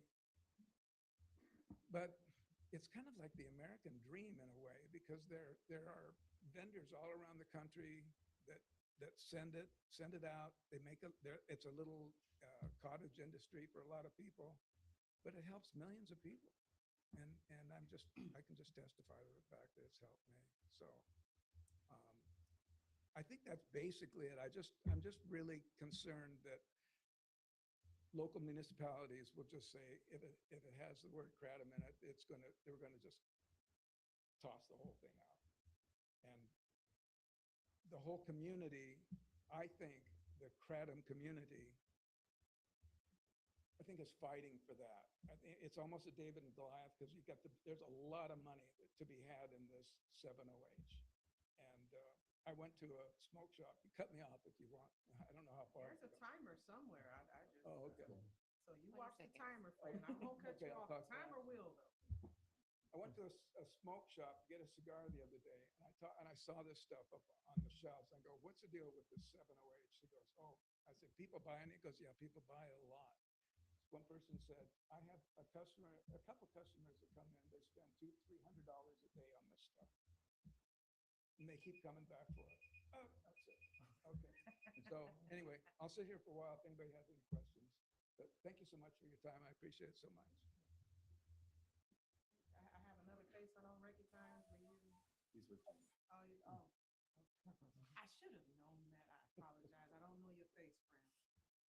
All right. So, is there anybody hiding in the back behind the wall? And we will go ahead and close oral communications.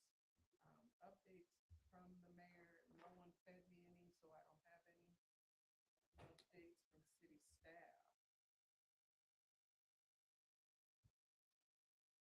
All right. Y'all can turn your volumes back down. Wow. I think Yeah. that he said that was the first time he'd ever done that too. And he just did amazing. Yeah, it was his first time to go do something like that. And he did a great job. It dawned on me after I stepped away for a moment to take a quick break that I should put the closed captioning on that video. So, because it was hard to hear it. Their They were volume, really low. Yeah. yeah, but we're gonna watch the Mayor Pro Tem speak because boy, he has something interesting to say, and his volume's fine. So some people speaking, the volume was not turned on. I think their mics weren't on. But that's the why advocacy is so important. Speaking out. It really makes a difference showing up and just, they see you as a person. You're not just another email they're reading. And when they hear us, it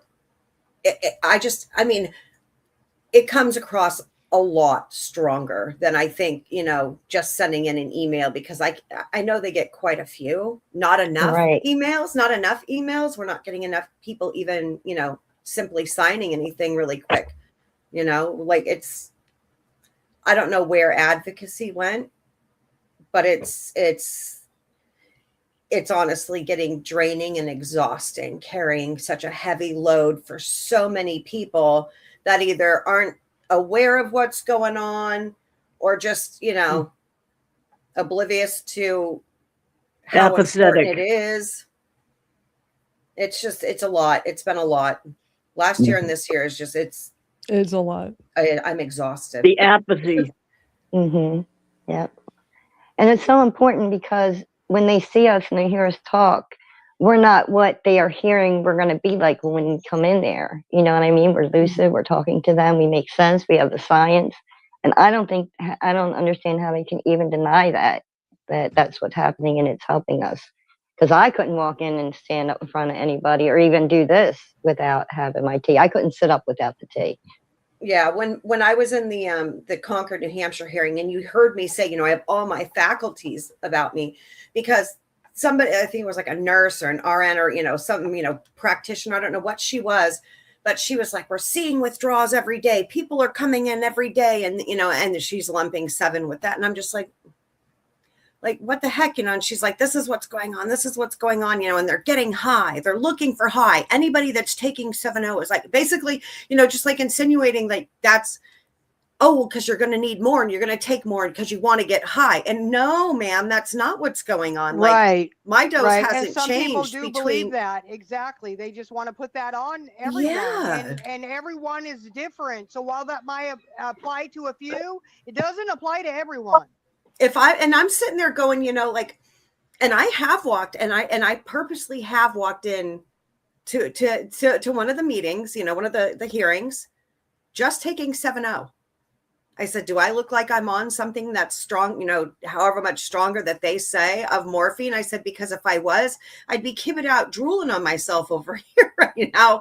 If that was the case." I'm like, "So you can see someone who is standing right here, all her faculties." And he was like, "No," he's like, "You're completely there." He's like, he goes, "I wouldn't," he goes, "Morphine," he goes, "That's some heavy stuff." And I'm like, "Yeah, I get where it binds to the same receptors, but it's not like when people hear it's, however, 10 times, 30 times stronger, I think automatically thinking, like, wow, that's a really strong drug and you're going to be really messed up from it. And Right. it's not that at Yeah, all. You know, exactly. it's No, not that at all. it's not. No, we wouldn't be sitting here. No, I We wouldn't be able to wouldn't be function doing if I was on right. morphine or anything Precise. And I similar to took it. it for 3 years. So that is how I try to compare it, because it is nothing like the morphine that I took.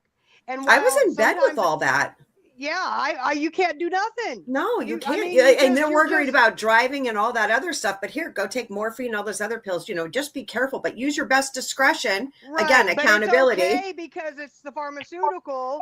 But I mean, we still have to respect it the same. We have to respect all of these the same as we would respect an opioid anyway, you know, for ourselves. If so.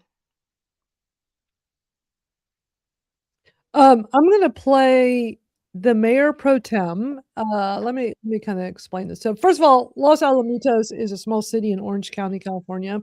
California's been really under attack, especially in Southern California. This is just one of many areas. The speaker we're getting ready to hear from, his name is Jordan Nafulda. He is a member of the city council and serves as mayor pro tem, which is, for those that don't know, that's somebody who is selected by the fellow council members that steps in when the mayor is unavailable. So he's like he's a city council member, but he's the fill-in when the mayor's not there. And pretty important. yes. Now, there's some audio issues. Again, you can hear him a little bit better. You know what? I'm gonna put the closed captioning on. But at some point he trails off and it totally fades out and I'll just stop. But just listen to what he says, because this is really, we don't hear this very often from a council member. Yeah, I would just like to comment that I myself have used this before. I know a ton of people that use Kratom, and it does work. I have psoriatic arthritis, and I can't even play catch without taking something. And this seems to be the most effective. So I have concerns of people that need it, and I know the FDA says it doesn't work or whatever, but they've told us a lot of things. So my point is, there is an actual need, whether it's in our minds or not. I think this product works, and I'd hate to see us, ban it outright, especially, as we sit here today, we don't even know if it's being sold or if it's even a problem here. I think personally that the most prudent would be to follow the county standards. If you're 18 or over, you can buy it, and I understand all the problems associated with that, but it just seems like good people get screwed because there are bad people out there doing stupid things, and I hate to see that with a product like this. So that's my thoughts.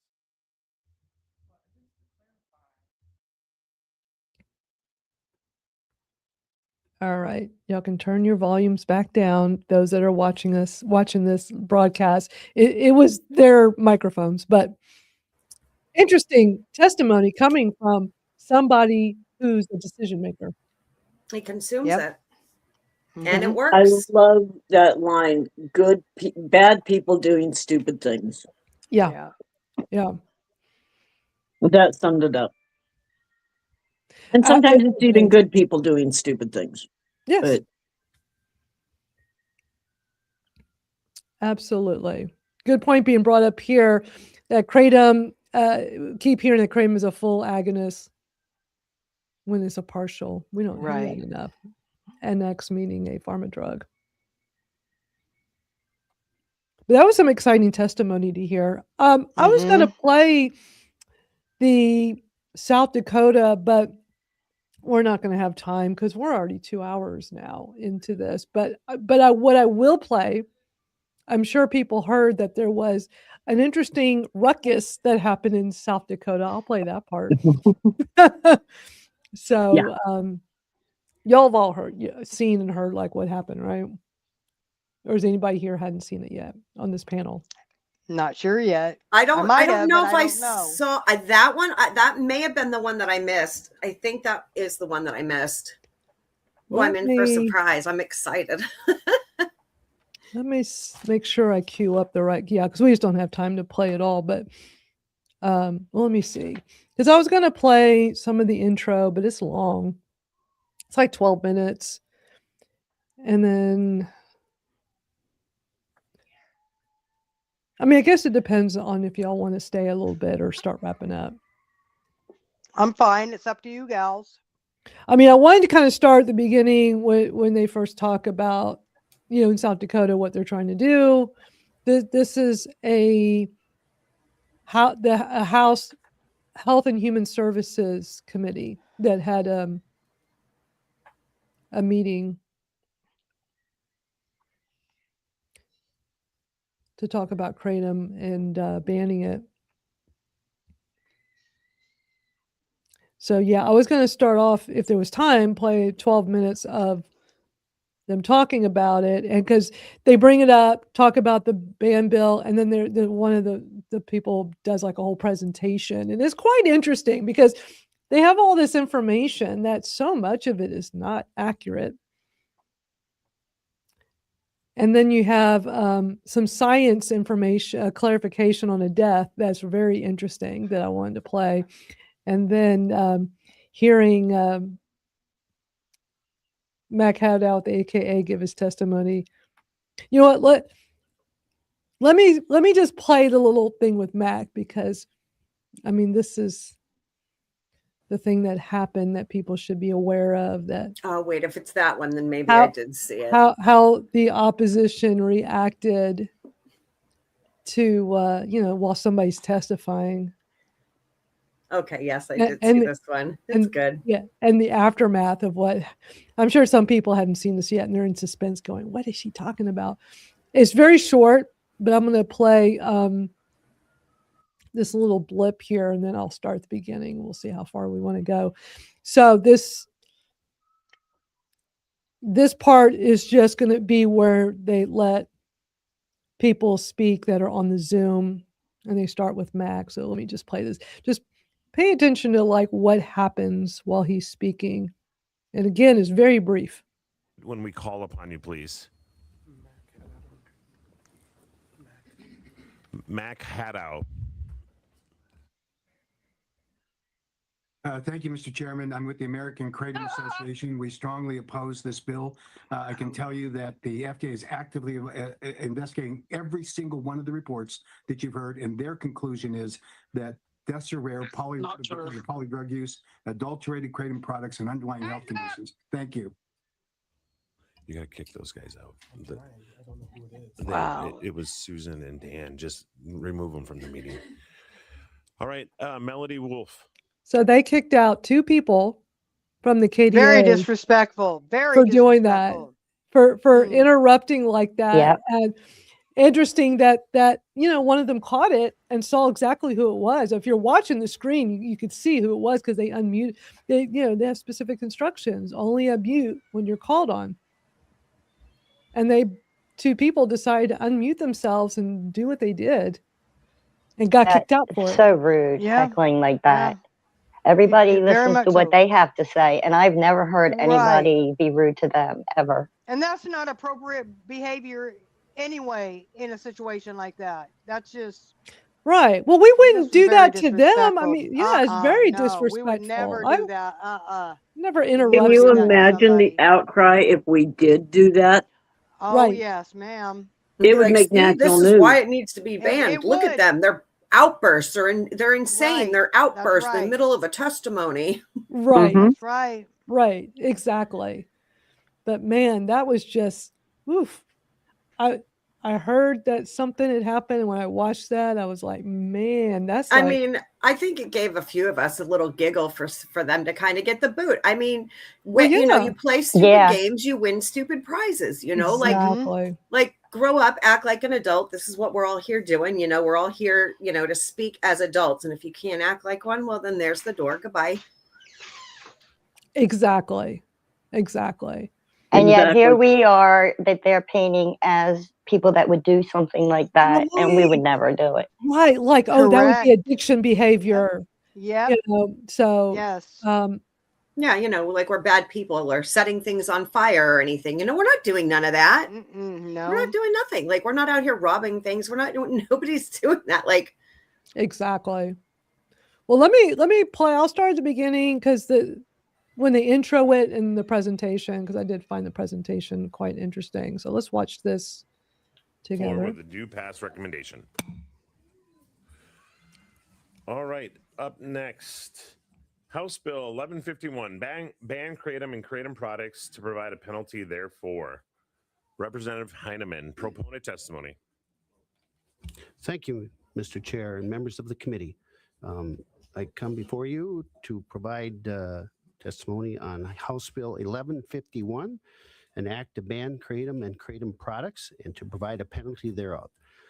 There has been some news about the Kratom product in the past, this past year, and so I guess I would like you to be aware of that and consider the testimony.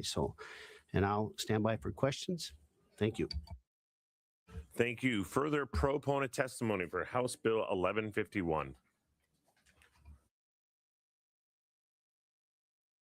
Mr. Chair, Senator John Carley, District 29.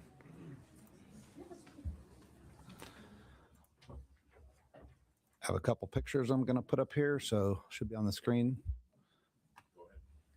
Thank you. What do we have? Okay. Okay. Thank you. So HB 1151, we're looking at banning Kratom and Kratom products and to provide a penalty therefore. First of all, what is Kratom? Sometimes you hear Kratom, sometimes you hear Kratom, different terms, but I'll go through kind of what this is. So this is the Department of Justice Drug Enforcement Administration drug fact sheet. You can see it's a plant that grows originally in Southeast Asia.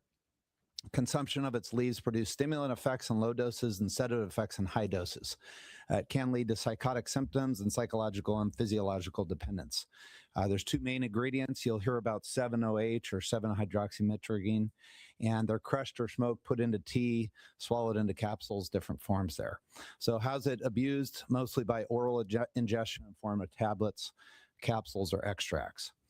So what are the effects? At low effects, stimulant effects, there can be increased alertness, physical energy, and talkativeness.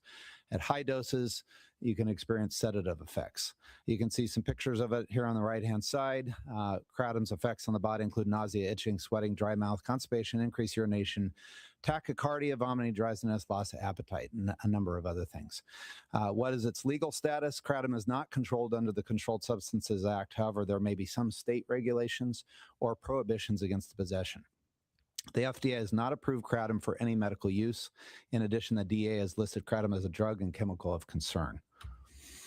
All right, let's look at the health benefits of Kratom. That certainly there's health benefits out there as well. We can see from WebMD reports that you can find Kratom leaves in some health food stores, vape shops, and online specialty stores. The most common use of it are relieve pain, depression, and opioid addiction. Traditionally, it's been used to treat fatigue, pain, diarrhea, muscle cramps. However, you can see also they list in those same supporting documents, it says Kratom can make you feel high or euphoric, similar to the effects of opioids or THC and marijuana when taken in high doses. Let's go through some history in South Dakota. So first of all, Kratom is currently legal. In 2020, there were no restrictions on Kratom in South Dakota. In 2021, House Bill 1262 introduced some age restrictions to put it at 21.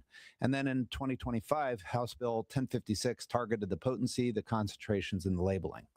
So today, however, there's ongoing concerns, and there's other states dealing with the same issue and some new information that I think is worth hearing. Here's a quick report in South Dakota, family warning about Kratom. This news article came out about a young man in the Sioux Falls area that died from Kratom. The Minnehaha County coroner reported that as Kratom as the death there on the death report. So young man, we had him testify at one point, but that's Jake there. Unfortunately, his family lost him due to Kratom. This is what it looks like currently in a vape shop with the Kratom products. You can see a lot of different colorful products and different concentrations, different varieties, different mixes, some with the synthetic, some without the synthetic. So that's kind of what it looks like, a picture there on the shelves.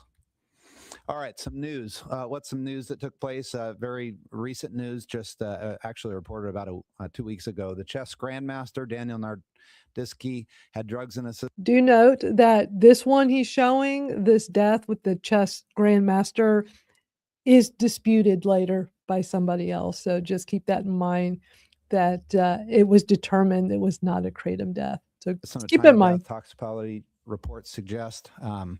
It says, he died with Kr8tom in his system and had some other drugs as well, but that was in his system. We see news articles about crack. What he just said, he had other drugs in the system too. Yeah, other drugs as well.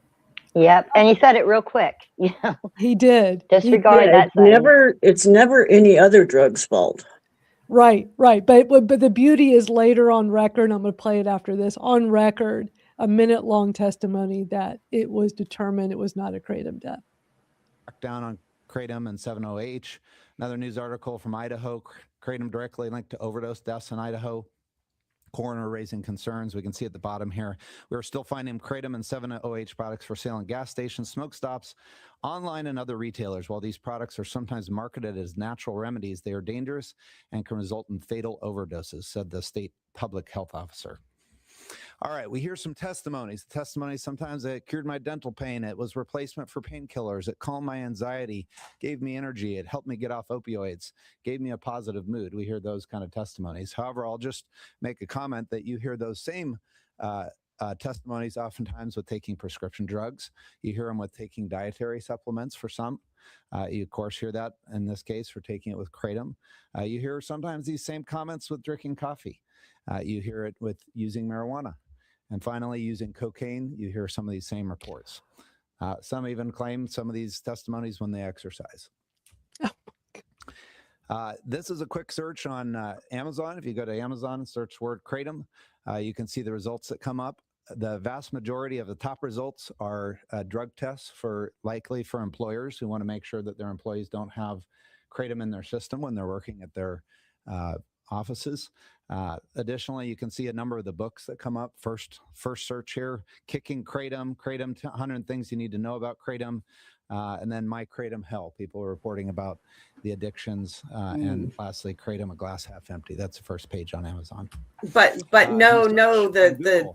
book by Michelle or Dr. Michelle Ross, that book is right there on Amazon. Kr8tom is Medicine. They don't show that. No, they don't show all the beneficial books that are there. They just went and showed all the bad right, stuff. Yeah. Right. And now they're showing this Google search. It's kind of small on the screen. He typed in Google how Kr8tom helped me, and of course Google is going to always show a Kr8tom search taking you to like Google's terrible. Are you on drugs? Let us give you a help number. Oh my God, it does that, and it'll say Suboxone and Methadone. That's the latest one that's coming up now. It's like when you do a quick search in Google, it's like, oh, are you having this? You may need Suboxone or Methadone. Contact your nearest clinic. It's like, oh my Lord. It does that when you go research things like oxycodone and Percocet. Pharmaceuticals I used to take. It automatically assumes through Google that I was a drug addict and I need help, which is inappropriate. You can see without logged in or anything, the default results that come up, first of all, is a 988 suicide and crisis lifeline. And then the first link there is National Helpline for Mental Health, Drug, Alcohol Issues. And the third link, they're Kr8tom unsafe and ineffective. All right, so the question comes up, but aren't all plants okay? It's natural. I'm a big proponent of natural products and plants, and I love all kinds of plants and God's uses for them. But here's the question. Let's look at a few of these plants. So sugarcane. Sometimes you hear that's argued as, well, that's a drug because you can overdose on it. You can take too much sugar, and our kids can be bouncing off the walls off that. Certainly gives us high energy. That's true. It can give us a sense of euphoria, but it does actually have an addictive effect. Sugar does have that. Let's take a look at cocaine. So cocaine can give you high energy and give you euphoria as well, but it does intoxicate your mind as well. It can impair driving. You can overdose with cocaine, and there's extreme addictive and withdrawals from cocaine as well. And ultimately, that ends up staying in your system about 200 hours. That's a plant. That one is, of course, illegal federally. Let's look at Kr8tom. So Kr8tom, we see cocaine is not a plant. It is a byproduct of a plant. Right. I can't believe there's the lawmaker in South Dakota doing this presentation right here. If I lived in South Dakota, I would be outraged. This is ridiculous. This is how they're making their point about Kratom by doing all this. It's ridiculous. Prevention and higher doses can intoxicate your mind, though. It can impair driving. It has overdoses. It's addictive and has withdrawals, and that stays in your system also for a number of hours, 400 to 200. Lavender, that's a plant. Some of us use lavender. That can give you high energy. That can calm you as well.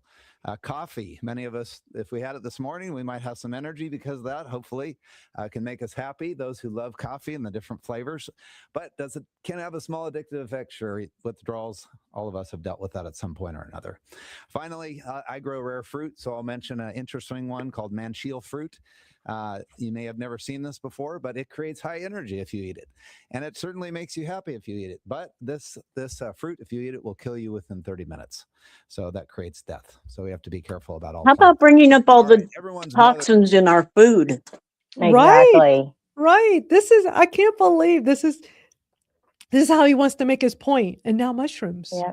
Or even in pharma, all the toxins because of that. I mean, he's weird. God, this is crazy. There's always told them about mushrooms, haven't they? Don't pick the mushrooms in the yard and eat them. Well, why not? This first one here, if you pick that, that's a satisfying, tasty stir fry that we all have. That one's okay. Second one, let's take a look at that. That'll give you a psychedelic mind trip if you take that mushroom. Finally, the last one here, you take that mushroom, you'll be dead in 30 minutes. So there is a difference between plants and fungi and which ones we use and which ones we don't use. There's some ancient wisdom. Some of you may have heard this before. Everything is permissible, but not everything is beneficial. All right, here's two examples of two products you can find at the potential health food store, Boswellia and Kr8tom. Boswellia, if we look at the comparisons here, both of them are plants that can create pain relief. They're a plant, they contain alkaloids, and the FDA says no medical benefit of either. However, the differences are Kr8tom can be addictive instead of non-addictive. It's not approved as a dietary supplement. Boswellia is. It's considered adulterated under FD&C Act. No unreasonable risk with Boswellia. The DEA says a drug and chemical concern, and there's 6 Department of Health deaths reported in South Dakota just with Kr8tom, as opposed to 0 with Boswellia. Can somebody tell him the FDA did a single dose study that showed it was safe? I mean, when is that ever going to be put out to all these lawmakers? It's out there. They just choose not to listen to it. Yeah, but it really should be on the FDA's Kr8tom webpage. Yeah, front and center. As soon as they type in Kr8tom on there, that should pop up. It really should. Research online, you can see Boswellia is labeled as a supplement, but Kr8tom's labeled as a herbal drug or herb, even though both are reporting some benefits. Finally, we see some highlights here from the FDA. They say dietary supplements that contain Kr8tom are adulterated, and they're at the bottom. Therefore, Kr8tom is not lawfully marketed in the U.S. as a drug product, a dietary supplement, or a food additive in conventional foods. We know in South Dakota law that we actually ban some adulterated foods. So some of the opponents will claim, hey, just ban the synthetic and semi-synthetic alkaloids or the chemically modified ones. You'll hear that. However, you can see per our law already, this should be banned as it is because it's an adulterated product and it's already selling. So enforce it. But here's the thing. Natural Kr8tom is not adulterated. That's why there's regulations to help make sure it's safe and tested. And then if they already have a law on the books in South Dakota to not allow semi-synthetic or synthetics, then simply enforce your law. Leave pure leaf alone. Exactly. Right. Well said. And then look, they got to sit here and let's do a map and show where it's currently banned. There's some states that Kr8tom has already been banned. There's 7 states. Louisiana was just added a few months ago, but you can see the states that are in place and growing. California just added it in the past 60 days. They saw it as such a dangerous. Wait a minute. How come he's not saying Rhode Island just undid it? Exactly. Where's because his that? facts are wrong. Where's he getting the information? He's not providing the full picture. He's not giving out Google. all the facts. Wow. Google. Right. The thing is, when a lawmaker is doing a presentation like this, everybody in that room unless they're a Kratom consumer, is believing all of this. And they're not being educated properly. Yep. Product that they actually didn't even wait for the legislature. The Department of Health just outright banned it in the state. Just a final Which is what reminder, a Rhode second Island did, reminder of and what it got comes from the department. overturned. Right. Yes, the first time that's ever happened where it got actually overturned. Health, at least And they 6 should have to South have Dakota the lives were cut short due to legislation Kratom in 2020. support for it.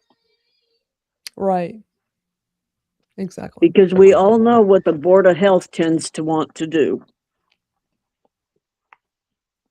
Ban anything that is not pharmaceutical, putting money in their pockets. Deaths in 2025. This is a growing drug. Let's stop it before we have more lives lost. Stand by for questions, but ask for your support. Thank you. Thank you. We got about 30 seconds left for further proponent testimony of House Bill 11. All right, so I'm going to skip to the part where, let me see. Oh, wait, I'm going to play a little bit more of this. 51. House Bill 1151. Mr. Chair, members of the committee, Graham Flynn from the South Dakota Attorney General's office. In the interest of time, we would just rise to say that we concur that Kratom is a dangerous substance that should have much more regulation than what it has right now. Thank you. Thank you. Mr. Chair, Jenna Severin, South Dakota Police Chiefs Association. We're a Me Too. Thank you. Thank you. In the room, Regulation, not proponent banning. testimony for House Bill 1151. All right, seeing none here, we'll move. All right, so now I'm going to show the testimony right after this where they dispute that death that was shown in the presentation because it was inaccurate. Good morning, Mr. Chair, members of the committee. My name's Sam Madsen. I'm a registered lobbyist for the South Dakota Small Business Owners for Hemp. Before I get started and kind of explaining what hemp is, I want to address the proponent of this bill. When we previously had hearings on a similar form of this bill, he brought up Mr. Nordaditsky, the chess player that died from Kratom. I actually pulled the death report from his death in that investigation, and he actually had a heart attack. And what happened was Mr. Nordaditsky had methamphetamine in his blood. He had other amphetamines in his blood. And he was found, when his body was found, he had 40 pills of unprescribed Adderall in his possession. So I just wanted to touch on that before. I'm going to stop right there because that's the part I wanted to share with That'll y'all. do That's it. so important because that was all over national news when that famous chess player died, and he was that young guy, and everything was, it was a Kratom death. It was a Kratom death. And this guy's sharing the facts. No, they wanted to lie and call it a Kratom death, and he had all kinds of other stuff inside of him. But But now it's on record in South Dakota right, because and they don't pull it back, right? because And the they let it media stay out never there. backtracks. They No. the media put it out there. The guy in his presentation showed the screenshot of that death from the news. But the news is not going to go backtrack and say, "Oh, No. we got it wrong. He They died from a want to heart leave it out attack. there. Yep. He died from a heart attack and had 40 Adderalls in his, on him." Unprescribed. Yeah. Yep. Yeah. So, I mean, that was to me very telling. All right, let me go back to the testimony, going back to Mac, because I want y'all to hear a couple of Macs and a few others that are real brief because everybody had to go real quick on this. So basically, you'll get a replay of hearing the disruption again. Are y'all good with staying just a little bit longer for this? We got a lot of people here watching. Yeah, I'm live. good. Yeah. We got a very large captive. A lot of people over on X, over on Christopher. Thank you, everybody. Christopher Organic Botanicals is broadcasting on his X and also on his YouTube and our Kratom Real Talk YouTube. Yeah, we got 93 people watching just on X. And a bunch of people here on YouTube. X usually you can't comment, or I don't, it doesn't work as well on here, but we can see all the YouTube comments. All right, let's watch some testimonies. Real quickly, who you're representing, and only unmute when we call upon you, please. Mac Haddow. Thank you, Mr. Chairman. I'm with the American Kr8tom Association. We strongly oppose this bill. I can tell you that the FDA is actively investigating every single one of the reports that you've heard, and their conclusion is that deaths are rare, polydrug use, adulterated Kr8tom products, and underlying health conditions. Thank you. You got to kick those guys out. I don't know who it is. It was Susan and Dan. Just remove them from the meeting. All right, Melody Wolf.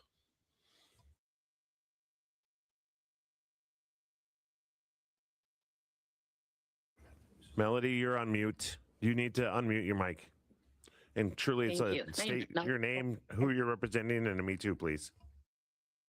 Melody Wolf, and I'm representing the advocates. I stood on the HHS and FDA joint press briefing stage. They asked me to speak there about the benefits of Kr8tom as a 12-year consumer. So I am definitely against this bill. Thank you. Thank you. We're only going to have time for a few more. Sheldon Bradshaw, please. Sheldon Bradshaw represents Scientific Association for Botanical Education and Research. I'm the former chief counsel of the United States Food and Drug Administration, and I oppose the bill because it would fundamentally misalign South Dakota law with what the FDA is currently trying to do. Thank you. I was going to just play those first few because we don't have time to play all the others. But they had so many people on both sides wanting to testify. They just had to keep it super short and brief. And then let me just end it with at the very end, they took some questions within the council and then voted. So everybody can see how this one played out. And the thing to remember, this is just a committee hearing on, I'm pretty sure it's the House side. Things have to pass on the full floor of the House and Senate before it goes to the governor. I mean, it's like a big process. The thing is, it's best to get something like these kinds of bans knocked out before it goes too far. So it'd be ideal for it to like stop here, but that's not always the case. So let me play the rest No of this. further questions. We'll move to committee action and/or discussion. Committee action and/or discussion. Representative Manhart. I move do pass. We have a do pass motion from Representative Manhart and a second from Representative Baxter on House Bill 1151. Comments on that motion, Representative Manhart? No comments. Representative Baxter, you have comment? Just a quick comment. I think most people remember in 2021, Peloton had one death. They had to redo their whole Peloton system. They lost $4 billion in one day due to one death and had to redo everything. I've been reached out to by many family members that have lost people, and I know that the deaths were kind of suggested that maybe that there was no big deal to that because they were maybe mixing it with other things. But I think one death is too many, and I'll be supporting all the family members that did reach out to me that did have deaths. And I think one death is too many. Thank you. Thank you. Further comments on House Bill 1151? Representative Halverson. Mr. Chair, this is a question for you, I guess. When we passed your bill last year, didn't this take all this into consideration? It did. So I guess I'll just turn that into a comment and then we'll move to action here. But again, I appreciate the conversation. I appreciate Senator Carly and Representative Heineman bringing this forward. And of course, we will, respect the will of the committee in final action, whatever that looks like. But yes, last year, this was under consideration about bringing a ban of Kr8tom, and being involved in an organization that does some chemical dependency counseling, transitioning from people with chemical dependency. Also understanding, the more I get into this with law enforcement, I understand the police chiefs are here, again, supporting the bill. But I also understand in my community, police, they're not actively going to look for this. So we did ban synthetic concentrated Kr8tom. Our bill last year did three things. It banned that synthetic concentrated Kr8tom. It put dosage labels on it, the labeling piece, to say this should be the natural dosing of Kratom and what it should do. It had a pregnancy warning because it does. Kratom does affect children who are in the womb. And so that's an issue as well. It's legitimate issue as well, but so does alcohol, right? And people die from alcohol as well, and over abuse and overuse and what that looks like. So those same types of warnings were placed on Kratom with the bill last year in what it did. But ultimately, the reason I didn't pursue this route last year, because when we get into it, is what's been mentioned is the availability from the black market to our law enforcement really going to enforce it. Are people going to just order it online? I mean, because ultimately that's what's going to happen here, and what takes place. And so that's why we didn't do that. So again, creating laws that I don't know are truly enforceable or not is my struggle with this. But I appreciate the conversation and the will of the committee to continue to move forward. So if there's no further comments with that, Representative Heineman. Thank you for the deference to let me respond to that. But since then, there have been several states, as well as two, I believe it was the Marines and the Navy, that banned Kratom. So I think that's changed. The other thing is the Attorney General's office here is supporting this. I think that, to me, that's an important aspect of this. So I appreciate your support of this bill. All right, thank you. With that, what we have before us is a due pass motion from Representative Manhart of House Bill 1151 with a second by Representative Baxter. All those in favor will say aye. All those opposed will say nay. Madam Secretary, please call the roll. Representative Rayfeld excused. Vosnes? No. Alverson? No. Jordan? Aye. Garcia? Aye. Emery? Aye.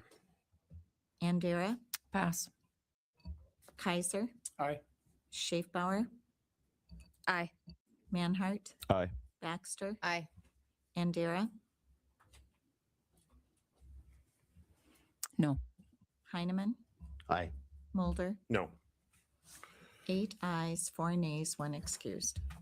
Having received a majority vote, House Bill 1151 will move to the floor with a due pass recommendation. And that's means it's going to the House floor in South Dakota, and then from there it will go to the Senate. Yeah. And sadly, there's a lot of these happening right now. Yeah. We have to make sure they're educated. And even if they aren't in your state, we need everybody in every state, if they're accepting remote testimonies, emails, all of that. It all helps. And families. We need all the families writing in letters and doing that if they can. I mean, I know that the families are already doing so much already, keeping the behind the scenes things going, which we appreciate so much. But I think seeing the families come up there and testify would make a big difference, because they wouldn't be supporting us if it was hurting us, you know? Right. And it's important to do something. Don't always have this attitude of others will speak up. and Somebody others- else will do it. It's like everybody that's a consumer needs to do something. And when you hear about these ban bills, first of all, you can email all those people that are the decision makers. If you're involved with the BAE, are y'all sending out emails, Robin? Like, what are y'all doing to stay in touch with people? The biggest thing we're doing is trying to keep our website updated. Okay. We don't have a whole lot of people signing up yet. We Okay. hope that changes. And sharing and putting forth other people's posts on social media. But like I said, the big thing, because I don't think we even understood just how much time and energy is going into Right. keeping all of these updated daily. Well, everybody can stay updated on the website. Robin and her group have put together over at Botanical Advocacy and Education. Go to botanicalae.org to get to the site. And 2 things you want to do is go to the volunteer section here on the menu. And there's am I on the right place here? Yes. Yeah, it's like a volunteer section. So you can at least sign up and send your information in so they can reach out to you. But also go into the call to action at the top here the very first link. And this is where you can see state by state what's going on. This is what they're doing a great job, is keeping this up to date with what's happening around the country. It's imperative for Kratom consumers in the state where they live to get involved, because you as the constituent, you as the resident, what can make the biggest difference. But like with a lot of these, even though I don't live in these states, I live in Texas, I can still send an email. I can still call. I can I can get on the Zooms. I know for a lot of us, we don't have time. A lot of us work. But I, at minimum, email every single one of these. But also, here's a tip too. A lot of times people say, well, you know, it's just easy to just copy and paste all these emails into one email. Don't do that. Because individual. Do it one at a time, because when you do the whole, let's do one email to everybody, BCC or even CC, it can get marked as spam. Yes. And you don't want this to end up in a spam folder. And if you're not in that state, always try and represent a familial or financial interest in that state. I vacation there. I have family there.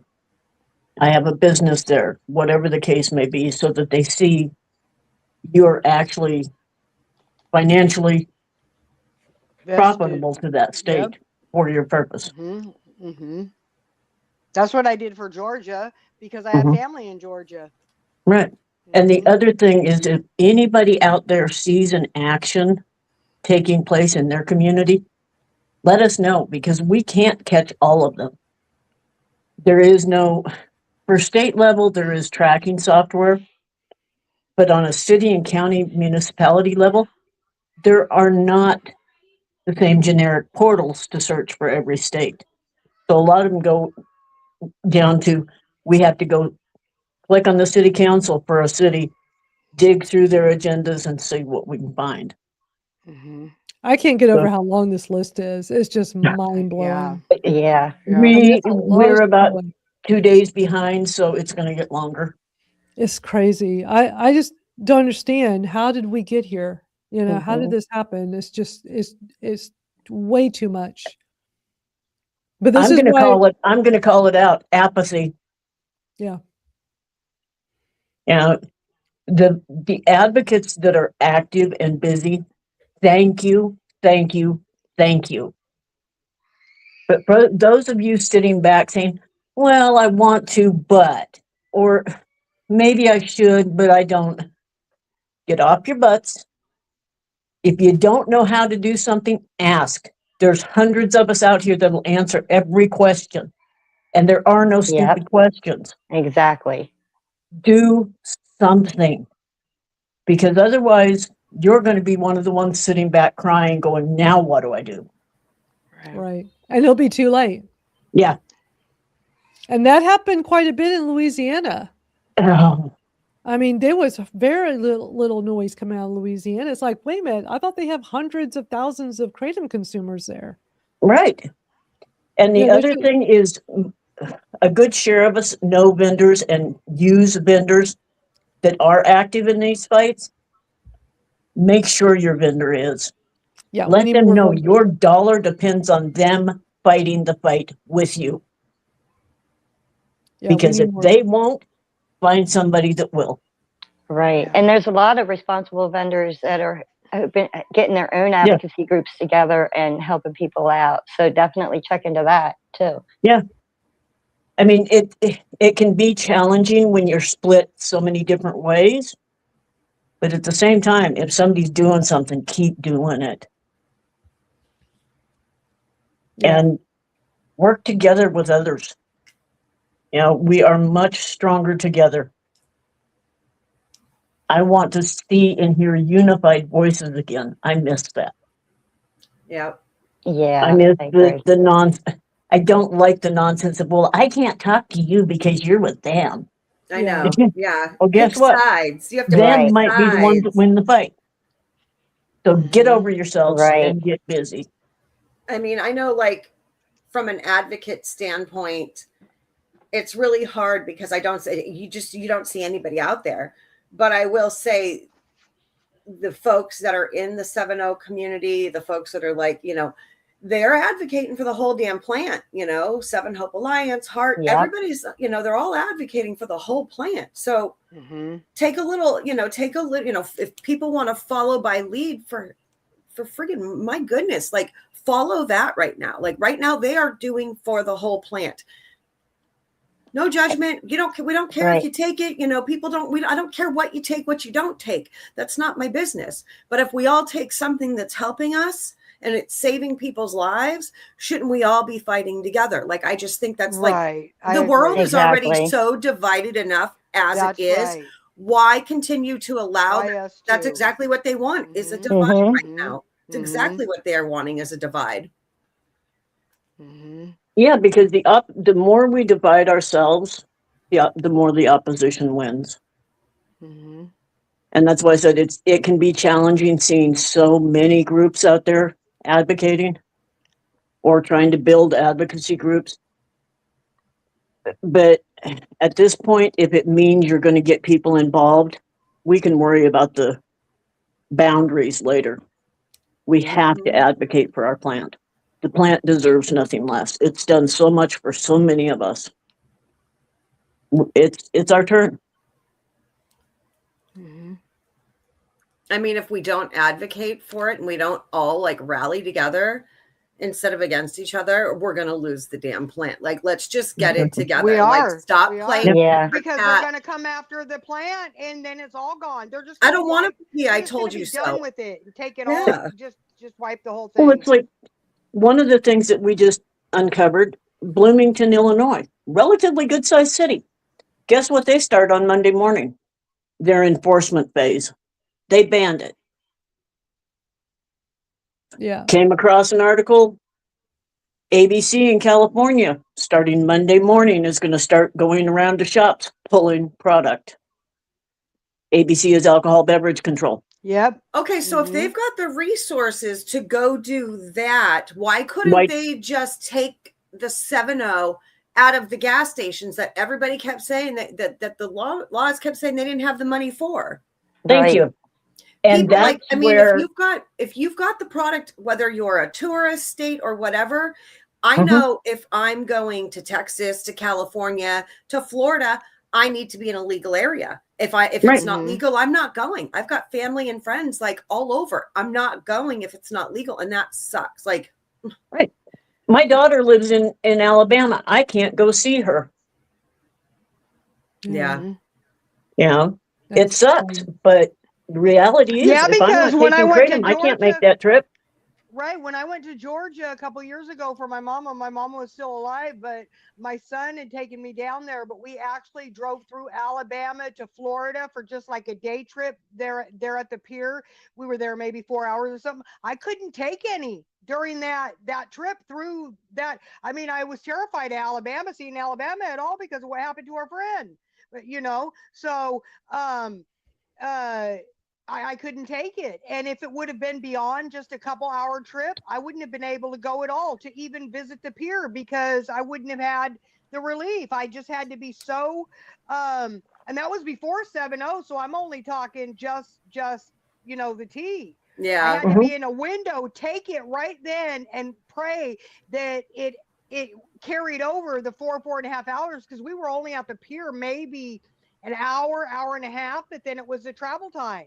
Yeah, I get that way going to Rhode Island because where I'm in New Hampshire and I go to a lot of music events and stuff, there's a lot of stuff that goes on in Rhode Island. I cannot wait for April because that's when like it's like, okay, everybody, they're, hey, can they reverse the ban here? Can we order, can we get this? No, not till April. Like, but gosh, I can't wait till April because I go with it there. Like, I've got to, like, I'm not going to stop living my life. I did that enough, stuck to the pharmaceuticals, stuck to the damn bed because I was on so many damn meds that I did not feel safe to drive because of other people on the road. Like, I know, hey, like this medication is in me, but you know what? Legally, it's probably not a good idea to drive, but I was good to function. But yeah, not being able to go into a legal space definitely makes you like, you see a cop, you like, like I'm not a freaking criminal, but why do I like all of a sudden, I'm like, see a cop in Rhode Island, I'm like, oh my gosh, it's scary. And even though I try to keep up on, like the GKC had one, and there's a couple other resources of the banned jurisdictions or the counties and so on, I'm terrified to go through something and it have already occurred and me not know, even though I try to stay up on it. There's just so much happening all the time, especially in the little towns, and then the counties, and then the smaller, not just the whole state. You know, we have to worry Oh God, like about Massachusetts. I don't one. know where to go. I don't know where to go in That's what I Massachusetts now. mean. That's Now what I that you brought mean. up Yeah. Massachusetts, Foxborough has a meeting this week. They're looking to enter their final ban stage. And the challenging part of that is Lowell and Boston are both watching Foxborough very closely. And other states are watching Foxborough because Foxborough is using their health department the same as what I really California hope did. Foxborough gets it together, because Boston is, yeah, it's bad. It reminds me of, honestly, being back home in California, down on, in LA, in the streets of LA. That's what Boston is starting to remind me of now. Yeah. It's homeless, it's drugs, and everybody's got, like, and it's like, I don't say this to joke around because it's not funny, but it's like, how the Michael Jackson, the Thriller movie, they're all walking around. That's how these Like people zombies. look now. Yeah. And I'm sitting here going, like, wait, like 20 years ago, people on drugs didn't look like this. So this is all like chemically manipulated stuff that's really, messing with them. So it's like, I really hope that Foxborough gets it together, because I'll see what I could do about going to that one. I'll message a couple of my East Coast advocates and see who I can drag with me. It typically will probably be the same 3 to 4 that are always there, but yeah, I'll get us there. Foxborough is definitely a very key one. Another one that people really need to pay attention to right now is Iowa. Yeah. That one is getting very, very ugly, very, very fast. Kansas, of course, it's like, it's almost easier right now to say what states are not involved or what cities are not involved. Yeah. Because we have 37 states and well over 100 communities. Gosh. And those are just the ones we've dug up so far. Like I said, it takes, Venus can attest to this, it takes some serious digging to get into some of these cities and counties to find their agendas. Yeah, And it it's really hard to does. Nobody does understand it all the that same. stuff. And nobody wants to make it easy for us. Yeah. But and that's part of the reason we started doing this, is the states are vitally important. We know that. And in those instances, especially, thank God for GKC, for AKA, because they have the wherewithal to go in and advocate and lobby strongly. But it's not going to do any good to save a state if we lose every city in it. Right. Right. Yep. Good point. So that's why we started putting them all up on our website as we uncover them. People have to know what's going on. Yeah. And if we don't have your community listed and you know something's happening, let us know. We'll gladly put it up there. Yeah, y'all are doing a great service to the community, and Thank everybody here on this panel. Y'all are all doing amazing advocacy work, and to be clear, going back to the whole, some of us use 708, some of us don't. Amanda and Twinkle, who use both, are advocating for everything. They're not just going around saying, "I'm only advocating for 7.0." Right. They're advocating for everything. And I actually appreciate how the 7.0 community, the way they are advocating for all Kr8tom, but I don't use 7.0. Yeah. And I know Mel earlier commented about how she can't advocate for 7.0 because she's never used it. I don't use 7.0. I'm not advocating for 7.0. I'm not demonizing it. And if my chronic pain friends are benefiting from it, I'm happy for them. I don't want to take that away from them. I don't believe in any prohibition. It doesn't mean I'm an advocate for 7.0. I'm an advocate for what works for me, but also what's working for other people. I'm not going to sit here There it and is say, right you there. can't come That's on, right. you can't come on this live stream You know, I believe in First Amendment. I believe, you know, in free speech. Mhm. And I want people to be able to come on here and share, you know, their views. And I know some people don't like that I've let Wednesday come on multiple times. I've let, you know, I've had Amanda come on here just because they consume. That's like saying, well, I can't let you come on here because you consume Oxycontin, and that's so bad. And Right. this drug that needs to be banned, and nobody should have access because of all the abuse. Even though it saves somebody else's life, and it might not have saved Me? exactly. That was one of the It's best ones that worked on me. And all you hear is the demonization of Purdue. All those drug companies were doing the same thing. But you know, just like in the Kratom industry, let's just target the easy target. And I guess they had, Instead of making people accountable for themselves. yeah. There's an old expression that we used to use a lot, and it needs to come back: a nanny state. We need to get away from this nanny state mentality. Start making people accountable. accountability, If you're responsibility, given a absolutely. pain medication and you overtake it, then suck it up, Buttercup. You don't get more until the next time. That's If you're right. taking a That's what I substance that mean. helps you Yeah. and it's not hurting anyone else, then leave us alone. Prohibition does not work. Regulation potentially can, but start making people responsible. We lost that along the way. And I'm tired of having somebody tell me what I can and cannot do. I'm Right, 65 right. damn years old. Leave me alone. That's how I feel. Yeah, I'm not for there sure. yet, but I'm heading on 60. I mean, I'm 57.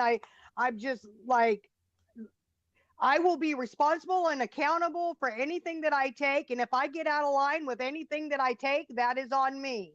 It can only be on me. I can't pass the buck or say that something caused that to me because I'm the one that took it, you know, Right. or drank it, or back when I drank alcohol and I didn't even consume a large amount, $40 worth of alcohol a month, but it was still not good for me. So I don't drink alcohol anymore. But that was nothing in comparison. In a way, I was nibbling alcohol, I suppose. I mean, but, you know, I've always tried to, you know, nobody else, I can't blame anybody else.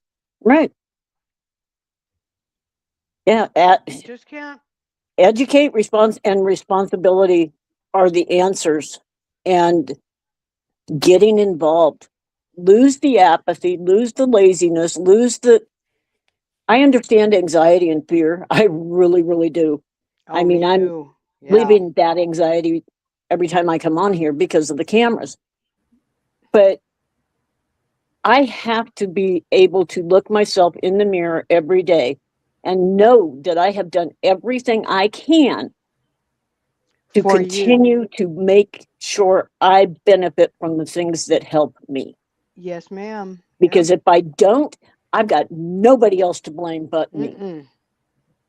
Now, can I win the fight alone? No, but I can continue to keep irritating people until they get involved. Yep. Yep. We've been here for almost 3 hours. 3 hours, yeah. Wow. We used to do long ones regularly, Mhm. and then I got to the point where I didn't mind today because I really wanted to play all these hearings, but it's such a lively discussion. This has been really good today. But I think we got to wrap up. My ears are hurting from wearing the headphones this Yeah, I morning. know. My headset's in Plus, my I'm ear. due I'm for my like, Kratom. I'm due for my 6-hour Me Kratom dose. too. Me So too. I want to stay pain. Look, for me to be able to sit in this chair for practically 3 hours straight is because of Kratom. And Yeah. it hasn't, even though I'm coming up to the 6-hour mark at the top of the hour, which is a few minutes from now, I'm still fine. Like, I could probably push it a little bit today because I'm feeling pretty good. But also, we're having a great discussion here. I enjoy hanging out. That puts me in a good state of mind for this. I mean, if I was just hanging around bored, y'all know how it is in chronic pain. It's like I'd probably be feeling it a lot more right about now. I'd be like, oh man, my pain's coming back. But sometimes just being with other like-minded people just puts us in such a great mindset. And I love that we get together each week and do this. It's so important, you know? Yep, Yeah, I my agree. dog is really starting to say, okay, enough is enough. Yeah. Yeah.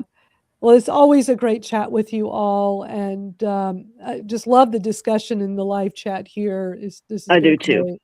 Thank you all so And much for hanging out today. can't say thank you enough for you guys all doing what you do.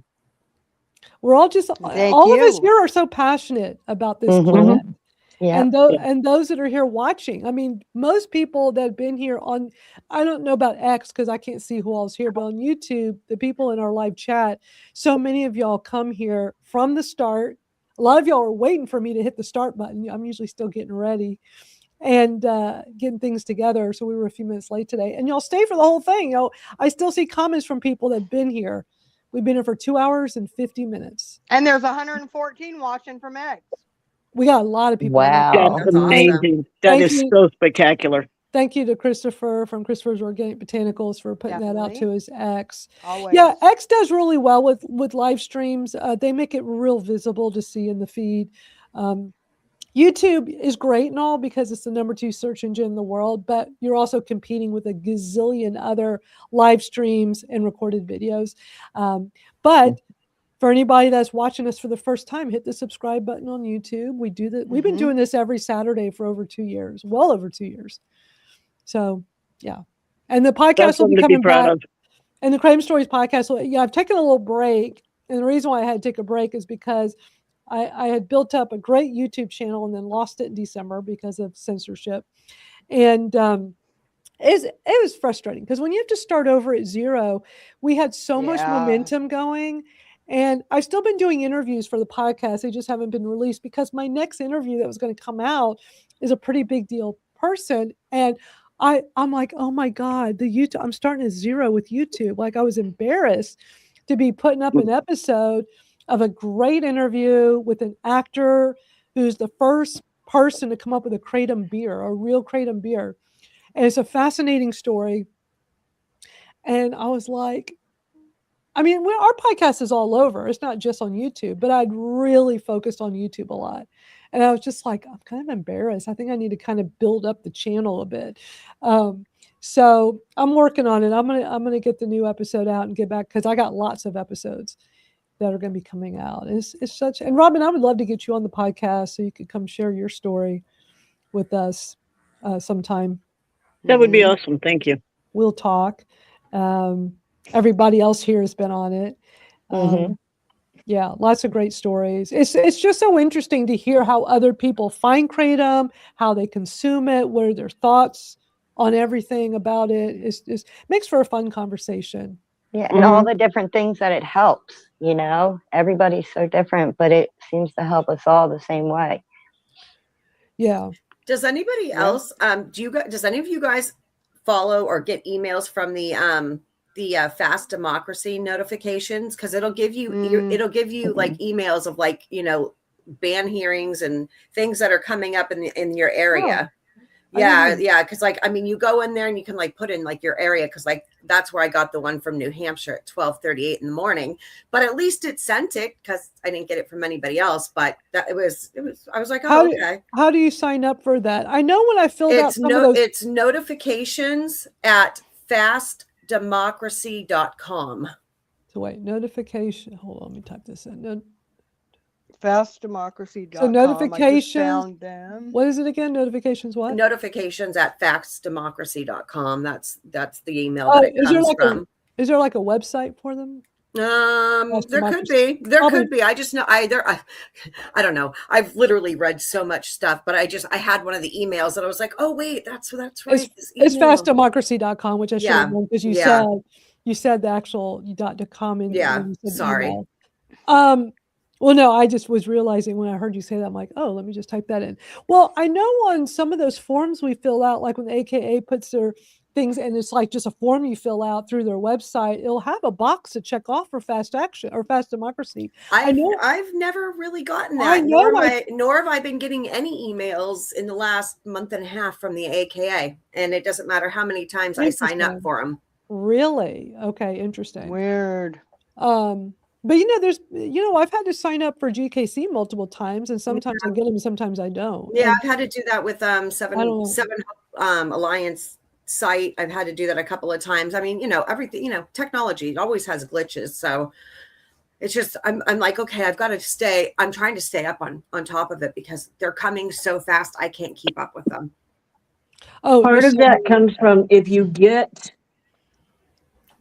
too many rejected from your mail server that go back to the company that's sending them, a lot of times they'll pull you off the list. So you have to resubscribe. Okay. Because I think there's certain ones that I like added into my email so they wouldn't bounce. Yeah, you have to whitelist it in your. Yeah. Yeah, I don't know. They should be coming. MailChimp and Constant Contact, Brevo, all of those they try to push them anyway, but sometimes they aren't successful. Right. And Mel, I saw your comment. I have your email address. I've done so many interviews, and since it's on pause, I'm trying to wait till I get kind of caught up on getting them out. I have like 6, I think, interview. Like I have a bunch. Plus, it's so much work putting this together, y'all. Oh my God. I think I might change up the format where I live stream the interview. I know some people are probably not going to like this, but I've got to make this easier for me. I just don't have the time to do it the way I normally do this. This is easy. This live stream is easy because there's no editing. I hit the button. We're live. I mean, I prep to, get all these videos we're going to watch. But for the podcast itself, Kratom Stories podcast, it's a lot of work. The interview part is not, but all the before and after, especially the after, because it's a lot of editing. Let me see. I've got 1, 2, 3, 4, 5, 6. I got 7 interviews. So it's very time consuming to put them all together. I think what I might do, I just don't know if anybody's going to want to do this, but I think I'd like it to be a live stream format, and it'll still be a date that works for me and the guest. So it's not going to be consistent, but if you subscribe to the YouTube, I don't know. I got to think about this. I kind of like that idea. Because it'll be live streamed, which is no different than this. It's just you and me having a conversation. But if people want to watch live, they can. They don't have to. But then I have that recording, and then I don't have to worry about editing. And like I have a recording, I have what I need, and then I can put the audio version in the audio podcast players, and put a video version on Spotify, and like the regular podcast. But it would just cut out all the editing because it's a lot. If y'all saw. I know Venus has seen how I organize this over on Trello, and like if y'all saw the number of steps per episode, I have like a whole checklist for myself for each guest episode, and it's like it's probably like 30 different things I do, so it's a lot. Yeah, it's a lot of work. And I always think about people that just vlog their whole lives. And I think you're not only doing that, but you have to go back and edit, watch it all over again. It's like you're doing everything twice. I have to go watch it all over again so I can pick, because then I got to pick out an intro and then go edit parts out. And, because sometimes, there's some little hiccup or the guest is like, oh, wait, don't put that in there. If it's live, it's going to be a different environment. I think people are going to be more aware of what they're saying.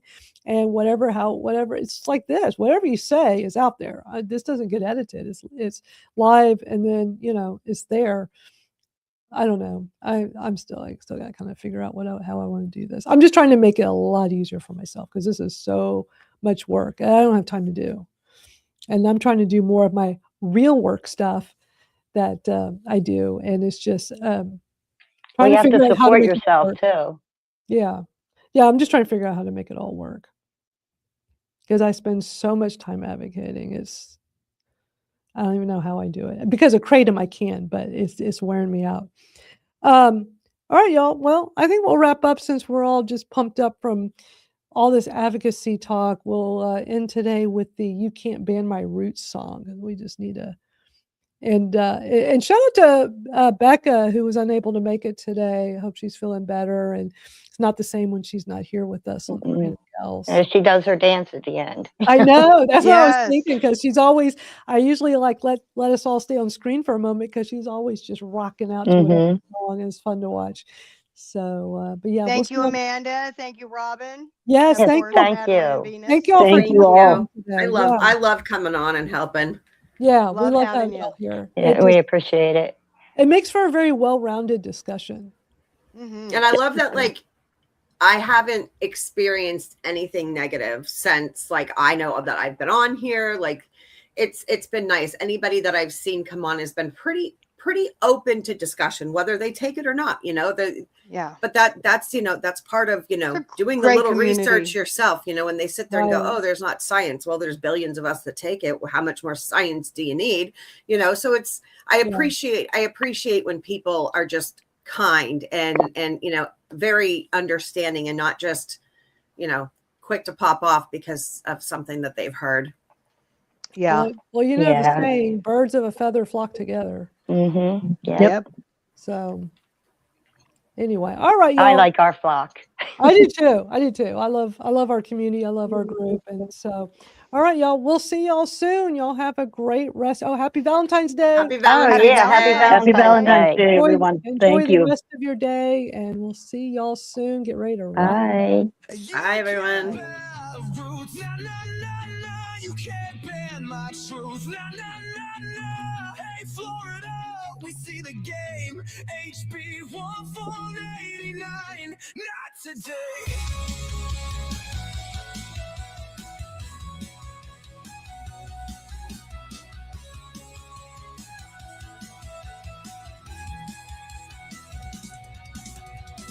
Natural leaf, ancient tree.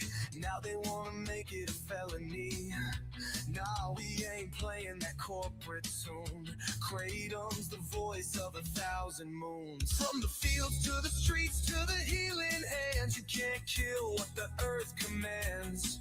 They assess certification, regulation, tricks. Just another play to make the people sick. They write the rules, we break the chains. Your lobby games won't own our brains. One voice, one fight, we rise tonight. You can't ban my roots. I'm a child of the storm. I was born to be free. I ain't bending no more. You can't break my truth. You can write your lies, but the people rise. No 1489. Mail orders ban, remote sales cut. Who's that help? Big Pharma's gut. They don't want plants, they want pills. They don't want cures, they want bills. But guess what? We ain't that dumb. We'll shout this message till the war is won. Kratom's our anthem, Kratom's our right. HB 1489, we fight tonight. They write the rules, we break the chains. Your lobby games won't own our brains. One voice, one fight, we rise tonight. You can't ban my roots. I'm a child of the storm. I was born to be free. I ain't bending no more. You can't break my truth. You can write your lies, but the people rise. No one's on 89. You can't outlaw the trees. You can't outlaw the breeze. You can't outlaw the dreams. We are Kr8tom. We are free.